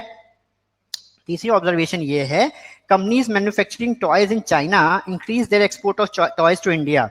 अभी आपने सुना भी होगा, मोदी जी कहते हैं पिछले मन की बात में, टॉयज बनाओ। चाइना पहले ही से बना रहा था। तो companies manufacturing toys in China increase their export of toys to India since these companies are able to manufacture the toys at a low cost compare to the cost incurred by the earlier. उन्होंने भी कुछ और technological development कर लिए China ने, और उनकी cost जो थी खिलौनों की, आप पता है सब चाइनीज खिलौने आते हैं, वो और सस्ते हो गए बनाना। उन्होंने और एक्सपोर्ट जो है इंडिया को बढ़ा दिया। ये तीसरा एक ऑब्जर्वेशन है। चौथा ऑब्जर्वेशन क्या दिया गया है? The demand for laptops manufactured by company A increased substantially when the company reduced the price of its laptops as a result of reduced cost due to technological innovation. Let's say Apple थी, Apple अपने जो आते हैं उनके Apple के जो tablets आते हैं या कंप्यूटर्स आते हैं, उसके प्राइस गिरा दिए, तो क्या हुआ? डिमांड उसकी बढ़ गई। तो ये चार चीजें आपको बताई गई हैं, ये चार अलग अलग सिचुएशंस आपको बताई गई हैं। और सवाल यहाँ से आएगा कि भैया पूछना क्या चाह रहे हैं, तो आपने चार सिचुएशन बता दी, तो समस्या क्या है, सवाल क्या है? सवाल ये है, चलो थोड़ा धीमे बढ़ाना पड़ेगा, कभी कभी आगे बढ़ जाता है। लॉ ऑफ डिमांड जो है वो किस पे अप्लाई कर रहा है? ये देखिए यही सवाल है। पढ़ तो लिया लॉ ऑफ डिमांड क्या है, जितना ज्यादा प्राइस है ना उतनी कम डिमांड। ये तो लॉ ऑफ डिमांड आपको सबको हमने पढ़ा दिया, पर दिमाग में घुसा या नहीं, दिमाग चलना शुरू हुआ नहीं, इसके नंबर हैं CIB में, ठीक है ना। दिमाग चलता है तो नंबर मिलेंगे, खाली जो है रट्टा मार के नंबर नहीं मिलेंगे। तो सवाल अब यहाँ से आ रहा है, ये चार जो सिचुएशंस आपको बताई गई, इन चार सिचुएशंस में किस सिचुएशन में लॉ ऑफ डिमांड अप्लाई कर सकता है? चलो देखो किस पे करेगा, कौन बताएगा? चार सिचुएशन। पहली सिचुएशन क्या है? Quantity demanded of cars and other consumer goods are increase substantially and this trend last for few months. इस पे करेगा क्या लॉ ऑफ डिमांड? ऑप्शंस क्या देखो, 1 से लेके 4 तक सब में, खाली 1 2 4 में, ओनली 3 में, ओनली 4 में, है ना। किस पे करेगा? क्वांटिटी डिमांडेड बड़ी है कार्स एंड कंज्यूमर गुड्स की, तो क्या इससे ये लॉ ऑफ डिमांड के अंडरस्टैंडिंग में आता है, उसके एम्बिट में आता है ये situation? Demand for landline telephone connection decline substantially, क्या ये आता है? तीसरा वाला आता है या चौथा वाला आता है? कौन कौन है जो इसका जवाब दे पाएगा? चलो जल्दी से दे दो, ये हमारा आखिरी सवाल होगा, इसके बाद जो है हम लोग मतलब ये केस स्टडी आखिरी होगी, इसके बाद क्लास हमारी हम अपनी एंड करेंगे। माधुरी कह रही है 2, खाली 2 पे आता है लॉ ऑफ डिमांड। अच्छा, और कौन बताएगा किस किस पे आता है लॉ ऑफ डिमांड? किरण कहती है खाली 1 और 4। ओके, और कौन है? असद कह रहा है सिर्फ 2 पे आती है, समझ नहीं रहे हो पूरी बात। मधुमती कहती नहीं, माधुरी कहती है सेकंड पे। पीके वस्ती कहने बहुत अच्छे, मैं जवाब ही नहीं दूंगा, मेरे लेवल का ही सवाल नहीं है, ये तो पूरा क्लास ही अटेंड करना बेकार हो गया, इतना आसान सवाल पूछ लिया। हाँ तो वस्ती जी क्या है आंसर, क्या है इसका? वेरी इजी तो ठीक है, पर वेरी इजी तो ऑप्शन नहीं है। वस्ती जी कह रहे हैं 1 3 और 4, बहुत ही गलत जवाब है वस्ती जी। चलो अलंकिता भी कह रही है 1 3 और 4। अच्छा, तनु कह रही 3 और 4, असद अब्दुल कह रहे हैं 4। सवाल देखो वापस पढ़ो जरा, सवाल क्या है? असद कह रहा है 4। लॉ ऑफ डिमांड इनमें से किस सिचुएशन पे अप्लाई होता है? लॉ ऑफ डिमांड क्या है? लॉ ऑफ डिमांड का मतलब डिमांड शिफ्ट होना, डिमांड घटना, डिमांड बढ़ना, ठीक है, ये सब चीजें लॉ ऑफ डिमांड के अंतर्गत आती हैं। जैसे पीके अवस्थी जी ने कहा कि, पीके अवस्थी जी आपने क्या कहा था? पीके अवस्थी जी ने कहा था बहुत आसान, 1 3 और 4। पॉइंट हम नंबर 3 की बात करते हैं, ठीक है। आप लोग 3 को ले रहे हो, ये 3 वाला भी जो लॉ ऑफ डिमांड में, ये लॉ ऑफ डिमांड में नहीं भाई। क्या हुआ है? चाइना ने सप्लाई बढ़ा दी है। सप्लाई क्यों बढ़ा दी है? क्योंकि उसको वो चीज बनाना आसान हो गया है। बात समझ रहे हो? उसको वो चीज बढ़ाना आसान हो गया है। तो ये तो सप्लाई वाले में आता ही नहीं है, ये तो सप्लाई, ये तो डिमांड वाले में आता ही नहीं है, ये तो सप्लाई का पहलू है। सप्लाई बढ़ गई क्योंकि उसको बनाना सस्ता हो गया, तो ये तो बिल्कुल नहीं आता। तो 3 तो है ही नहीं। पहला वाला है क्या? हाँ ठीक है, 14 मिनट में सेशन खत्म हो जाएगा। ओके ठीक है। विनय जी कहते हैं 1 2 एंड 4 करेक्ट है, यही करेक्ट आंसर है, 1 2 एंड 4। ये डिमांड के अंतर्गत है। क्वांटिटी डिमांडेड जो है कार्स की वो बढ़ गई है। क्यों? क्योंकि इनकम बढ़ गई है, डिमांड इफेक्ट हुई है। डिमांड क्यों इम्पैक्ट हुई है? प्रोडक्ट की सप्लाई में कुछ चेंज नहीं आया है, डिमांड बढ़ गई किसी प्रोडक्ट की। क्यों? क्योंकि इनकम बढ़ गई है। ये हमने पढ़ा था, ये है पहला ऑप्शन करेक्ट है। Demand for landline telephone connection decline substantially. क्यों? कस्टमर प्रेफरेंस, कस्टमर की प्रेफरेंस चेंज हो गई, वो फोन नहीं रखना चाहता, वो हर समय मोबाइल लेना चाहता है। भले ही हर समय जो है खाली ZM और AMO ये सब फोन करते रहे, उसको कि काम क्यों नहीं करते, बट वो रखेगा बेचारा, फोन ही है ना। तो ये है, ये demand of law of demand का पार्ट है। तीसरा, ये तो सप्लाई का पार्ट है। चौथा, demand for laptop manage company A increase substantially when the company reduce the price of laptop. उसने अपने प्राइस घटा दिए हैं, जैसे उसके प्राइस घटेंगे डिमांड तो ऑटोमेटिकली बढ़ जाएगी, यही तो लॉ है। प्राइस घटे डिमांड बढ़ी। हम इस क्लास का प्राइस 200 रुपए रखें, अभी देखो सब ज्वाइन कर लेंगे, फ्री का देना बिल्कुल ही देखो लाइन लग जाएगी। तो ये तो लॉ ऑफ डिमांड है। तो 1, 2 और 4, 1, 2 और 4 ये हमारे उसके अंतर्गत आते हैं। नहीं नहीं नहीं, टेक्नोलॉजी कहाँ है बेटा? टेक्नोलॉजी नहीं है, ये कस्टमर प्रेफरेंस है बच्चा अलंकृता। लोग मोबाइल टेक्नोलॉजी की वजह से नहीं ले रहे हैं, टेक्नोलॉजी तो उसका पार्ट है, टेक्नोलॉजी की वजह से वो प्रोडक्ट आ जाता है। हर चीज टेक्नोलॉजी है, फैन है, AC है, हर चीज टेक्नोलॉजी है, हर चीज की टेक्नोलॉजी हो सकता है। अब तो होलोग्राम टेक्निक भी है, हम आप सामने बैठो, हम आपके सामने सीट पे आपको बैठे दिखाई पड़ेंगे पढ़ाते। टेक्नोलॉजी की बात नहीं है, बात ये है कि लोग कैसे पढ़ना चाहते हैं या लोग कैसे कोई चीज लेना चाहते हैं। लोग फोन, बात तो फोन पे कर सकते हैं ना, फोन पे नहीं करना चाहते हैं। उनको लगता है नहीं यार मोबाइल रखना चाहिए, क्योंकि मोबाइल पे और भी फीचर्स हैं, वो अलग बात है, बट हमारी प्रेफरेंस जो है वो मोबाइल की हो गई है। हम कार की बात करते हैं, कार में लोग अच्छी कारें चलाना चाहते हैं, बढ़िया, ये क्या नाम है, बेंटले और ये सब। ये क्यों? ये खाली आने जाने का मतलब नहीं है कि मैं एक जगह दूसरी जगह पहुंच जाऊं, ये मेरी प्रेफरेंस है ना। आप एक ही जगह तेजस से भी जा सकती हो और एयरलाइन से भी जा सकती हो, किस पे जाओगी ये आपकी हो सकता है प्रेफरेंस पे डिपेंड हो। इनकम, अगर इनकम का हम क्राइटेरिया ना लें, कॉस्ट को ना देखें, तो हमें लगा कि नहीं यार बढ़िया। और प्लेन में भी क्या, नॉर्मल उसमें जा सकते हो, इकोनॉमी क्लास में और बिजनेस क्लास में जा सकते हो, क्या है ये प्रेफरेंस। बात समझ में आया? तो ये है हमारा, तो जो करेक्ट आंसर है वो है 1, 2 और 4। ठीक है, तो ये देखिए जो चीज हम आपको पढ़ा रहे हैं वो सारी चीजें आपको समझनी पड़ेंगी। सारा खेल समझ गया, कितना ज्यादा कॉन्सेप्ट ग्रेस्प किया है इस पे डिपेंड करेगा। पढ़ा तो हम सारा देंगे, हमने तो शेड्यूल बनाया है ना, उस शेड्यूल में हम A to Z सब पढ़ा देंगे। पढ़ने से पास नहीं हो पाओगे, समझने से पास हो पाओगे, ये ध्यान रखना, समझने से पास हो पाओगे। जितना उस चीज की गहराई में जाओगे, और समझने का मतलब है कि थोड़ी मेहनत तुमको करनी पड़ेगी। यहाँ 1-1.5 घंटे में हम अपनी क्लास में भी कहते थे, हम पढ़ा सकते हैं, घुट्टी नहीं पिला सकते कि ये लो जादू की घुट्टी है ना, पापा की तरह कोरोनिल लो, इससे ठीक हो जाओगे। कोरोनिल नहीं है हमारे पास, कोई वैक्सीन नहीं आई है अभी JIV से अभी पास करने की। आप ही को जो है, आप ही की जो है, जितनी मेहनत आप करेंगे उतना ही आप इसको पास कर पाएंगे। ठीक है, बात समझ में आ रहा? तो जितनी आप मेहनत करेंगे उतना आप पास कर पाएंगे। तो ये समझने पड़ेंगे कॉन्सेप्ट, यार क्या बताया था सर ने। और ये जो इसको जो इसलिए इसको रट्टा की तरह नहीं समझिए, थोड़ी मेहनत करके समझिए। जब हम पढ़ा दें, अभी जब हमारी किताबें लाइव हो जाएंगी, मॉक टेस्ट जो हैं, ये सब जो आप यहाँ देख रहे हैं ना, ये टेस्ट हम आपसे पूछ रहे हैं, ये सारी मॉक टेस्ट सीरीज भी जो है वो अंडर प्रोसेस है। वो भी शायद गॉड अगर अलाउ करेंगे, भगवान की कृपा होगी तो जल्दी आ जाएगी। तो वो तब आप लाइव ये सब देख पाएंगे, आपकी प्रैक्टिस बनी रहेगी। तो थोड़ी मेहनत करनी पड़ेगी, आधा घंटा 1 घंटा यहाँ से पढ़ लें, उसके बाद भी जो है किताबें खोलें, पिछली क्लास में सर ने क्या पढ़ाया था वो जरा देखें, तो उससे आपका जो है बढ़िया होगा। क्लास जो है अब यहाँ पे हम एंड करने वाले हैं। ठीक है, आज का टॉपिक जो है वो ओवर हो गए हैं। अगली क्लास जो है 11 बजे से BFM की होने वाली है, ये बड़ी इंपॉर्टेंट है। अगर आपके साथी गण जो हैं, जो ग्रुप में जो शायद ये क्लास शायद अटेंड ना कर पाए हैं, आपके टच में हैं, कांटेक्ट में हैं, उनको मैसेज कर दीजिए कि प्लीज़ वो क्लास ना मिस करें, बड़ी इंपॉर्टेंट है। BFM तो एक एक टॉपिक बड़ा इंपॉर्टेंट है और सारा टॉपिक एक से जुड़ा है, ये तो जुड़े नहीं है। ये 2 टॉपिक अगर छूट भी जाएंगे तो तीसरा चौथा टॉपिक इनसे रिलेटेड नहीं है। पर BFM में ऐसा नहीं है। BFM में अभी जो मैं पढ़ाऊंगा आपको, module B, module C, module D, एक भी टॉपिक गया तो गया, फिर आपको आगे भी शायद समझ में ना आए।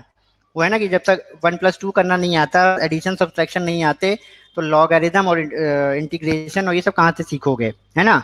तो ये तो BFM तो स्टेप बाय स्टेप लर्निंग है, एक चैप्टर उससे बढ़ के दूसरा चैप्टर, उससे बढ़ के तीसरा चैप्टर, तब जाके आखिरी चैप्टर पहुंचोगे। तो BFM की क्लासेस किसी भी हाल में मिस मत करिए। अभी अगली 11 बजे से शुरू करने जा रहा हूँ, बड़ा इंपॉर्टेंट है क्लास, उसको मिस मत करिएगा। अभी यहाँ कोई डाउट है किसी को, कोई कुछ पूछना चाहता है? हाँ, विद्या भूषण जी कह रहे हैं can we watch offline recording of this classes.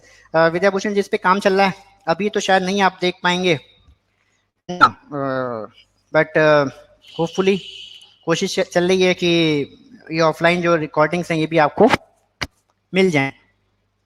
तो उससे क्या होगा, आप जो है अपने फ्री टाइम में ये क्लास पढ़ने के बाद भी जब वापस भी पढ़े तो कभी इस क्लास को ओपन कर लीजिएगा और आप इस क्लास को पढ़ सकते हैं। अभी ये एज ऑफ नाउ ये फंक्शनैलिटी अभी शायद नहीं मिलेगी, इस क्लास के लिए तो अवेलेबल है। ये क्लास तो लाइव क्लास हमने रिकॉर्डिंग पे लगा रखी है। ये क्लास आप बाद में जब पास आप जहाँ जाते हो ना लाइव क्लासेस लिखा रहता है, तो लाइव क्लास के साथ साथ एक पास्ट भी एक ऑप्शन आता है, पास्ट में क्लास वहाँ पे आपकी रिकॉर्ड रहेगी। अभी तो काम चल रहा है उस पर, कोशिश है जल्दी वो भी जो है इंटीग्रिटी फंक्शनैलिटी आ जाएगी। तो यहाँ पे क्लास खत्म कर रहे हैं, 11 बजे से नई शुरू करेंगे। कुछ पूछना चाहते हैं तो पूछ लीजिए, तब तक किसी को कोई सवाल आ रहा है, क्लास कैसी रही उसका फीडबैक दे दीजिए, क्या कमी वैसी रही, क्या और अच्छा कर सकते हैं, क्या चीज़ लग रहा है कि ये चीज़ सर ठीक नहीं है, थोड़ा सा और इसमें इम्प्रूवमेंट कर सकते हैं, है ना। हमारी समस्या भी वही है जो इकोनॉमिक्स की समस्या है ना, कि रिसोर्सेज लिमिटेड है ना, और आपके जो वांट्स हैं अनलिमिटेड है, तो सारे हो सकता है सजेशंस ना इम्प्लीमेंट हो पाए, है ना, बट जितने हो सकते हैं वो हम ज़रूर कर देंगे। कुछ फीडबैक है, कुछ कहना चाहते हैं तो बता दीजिए, कोई सवाल पूछना चाहते हैं इसमें तो कोई डाउट समझ में नहीं आया। फर्स्ट एंड सेकंड क्वेश्चन में आवाज़ चली गई थी, ये थोड़ा सा इशू जो है बना रहेगा किरण। कभी कभी जो है ये इंटरनल लेवल मतलब हर इंडिविजुअल लेवल पे कनेक्टिविटी का इशू होता है ना, तो कभी कभी आवाज़ चली जाती है, इसको भी करेंगे सही। स्मृति मिश्रा कह रही है सीएल का क्या कैजुअल लीव होता है क्या स्मृति? यहाँ कैजुअल अप्लाई करना चाह रही हो क्या तुम, क्या कहना चाह रही हो? और कुछ कोई सवाल पूछना चाहता है, कुछ बोलना चाहता है, पूछना चाहता है, जल्दी पूछ ले। अगले क्लास अच्छी थी, ओके थैंक यू। साथ क्लास बहुत बढ़िया थी sir, thanks for explaining in such a good manner. वैसे अच्छी क्लास थी, अच्छा 5 में से 3 स्टार रेटिंग दी लगता है किरण ने।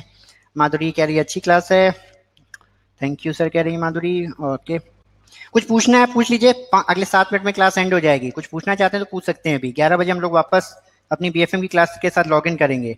इसमें से क्योंकि एक आध बच्चे हैं शायद वो भी जो है उनका मैसेज आ रहा है मुझे कि वो इसमें शायद इनरोल्ड हैं, जैसे शानू है, शायद शानू जो है बीएफएम में इनरोल्ड नहीं है, उसको इनरोल करना है। ओके सुभाष कह रहे हैं ओवरऑल वेरी गुड। चलो कुछ पूछना है सवाल पूछ लो यार, है ना। फीडबैक तो ठीक है, फीडबैक तो हम लोग ग्रुप में भी आप डाल सकते हो, कोई इशू नहीं है ना। कोई चीज़ कमी बेसी हो तो जुड़ गए हो तो चलते ही रहेंगे हम लोग, आगे पीछे सवाल फीडबैक देते रहेंगे। कोई सवाल पूछना चाह रहे हैं, कुछ पूछना है अभी पूछ सकते हो। किसी को वीडियो एक्सेस चाहिए, कोई डायरेक्टली पूछना चाह रहा है तो उसको वीडियो एक्सेस दे सकते हैं। वीडियो ऑडियो एक्सेस चाहिए किसी को, कुछ पूछना चाहता है?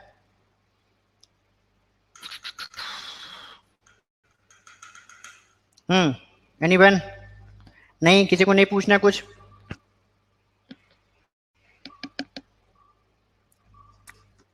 पूछते रहिए, जितना पूछेंगे उतना आपको अच्छा रहेगा, है ना।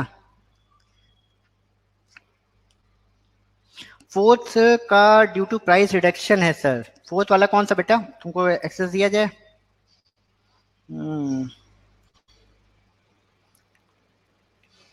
कपड़े वपड़े ठीक पहन के बैठिएगा क्लास में, कभी कभी हम वीडियो एक्सेस दे देते हैं, है ना।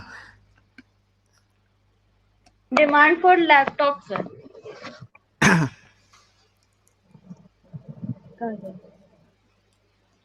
हाँ किसको एक्सेस दी रखी है हमने ये? अलंकृता। हाँ अलंकृता क्या नहीं नमस्कार समझ सर। में बेटा? नमस्कार नमस्कार बेटा, क्या नहीं आया समझ में? डिमांड फॉर लैपटॉप जो है फोर्थ ऑप्शन, हाँ इसमें ये प्राइस रिडक्शन की वजह से है ना सर? करेक्ट, वो प्राइस रिडक्शन हुआ है। देखो उसमें लिखा ना कि कंपनी ए इंक्रीज सब्सटेंशियली, डिमांड बढ़ गई। क्यों बढ़ गई? क्योंकि जो मेरे प्रोडक्ट का कॉस्ट है वो घट गई। यही तो बेसिक हमारा लॉ ऑफ डिमांड है कि प्राइस गिरेगा डिमांड बढ़ेगी। ये तो मेरा लॉ ऑफ डिमांड है, तो लॉ ऑफ डिमांड इस पे तो अप्लाई करता ही है। लॉ ऑफ डिमांड के 2 पार्ट है तुम्हारा लॉ ऑफ डिमांड में, प्राइस मूवमेंट और shifting of the demand curve.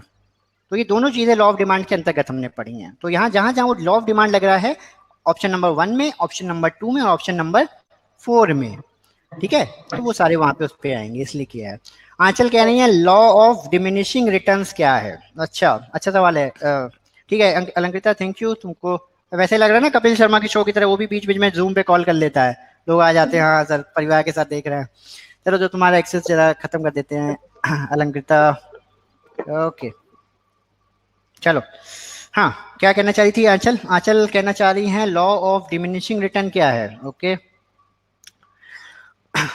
Law of diminishing return ये है कि चलो मान लो आंचल तुमको लगी है प्यास, तुम बहुत प्यासी हो और ट्रेन से ट्रैवल कर रही हो। आंचल, आंचल को भी हमने जो है, आंचल को हमने वीडियो एक्सेस दी है। हाँ आंचल कैसे हो? सूरत से हो आंचल की अच्छे बड़ौदा में से। हो इस समय? सर शाहजहांपुर में हूँ, उत्तर प्रदेश। शाहजहाँपुर में तुम चली गई, अच्छा जी सर। चलो ठीक है। आंचल तो तुम पूछे लॉ ऑफ डिमिनिशिंग रिटर्न कहाँ क्या है? लॉ ऑफ डिमिनिशिंग रिटर्न ये है कि मान लो आंचल तुम शाहजहाँपुर से कानपुर आ रही हो ट्रेन से और तुमको लगती है प्यास, एक जगह स्टेशन पे रुकती है गाड़ी, तुम पानी वाला आता है, तुम पूछती हो बोतल कितने की है, वो कहता है कि 50 रुपए की। तुमको पता है बोतल 20 रुपए की है, पर तुम प्यासी इतनी, तुम 50 रुपए दे के भी जो है वो बोतल खरीद लोगी। तुम एक बोतल लेती हो, तुम्हारी प्यास बुझ जाती है, पर पूरी नहीं बुझी है, अभी भी प्यास लगी हुई है। तुम दूसरी बोतल खरीदती हो, वो पूछता है कितने की है, वो कहता है 50, तुम दोबारा 50 रुपए दे देती हो, ठीक है। तुम्हारी प्यास अभी भी नहीं बुझी है पर कम हो गई है। अब वो पूछता है कितने की बोतल है, तुम पूछती हो, वो कहता है 50। अब तुम कहते हो यार छोड़ो जान दो, नहीं लेते। ये है लॉ ऑफ डिमिनिशिंग रिटर्न।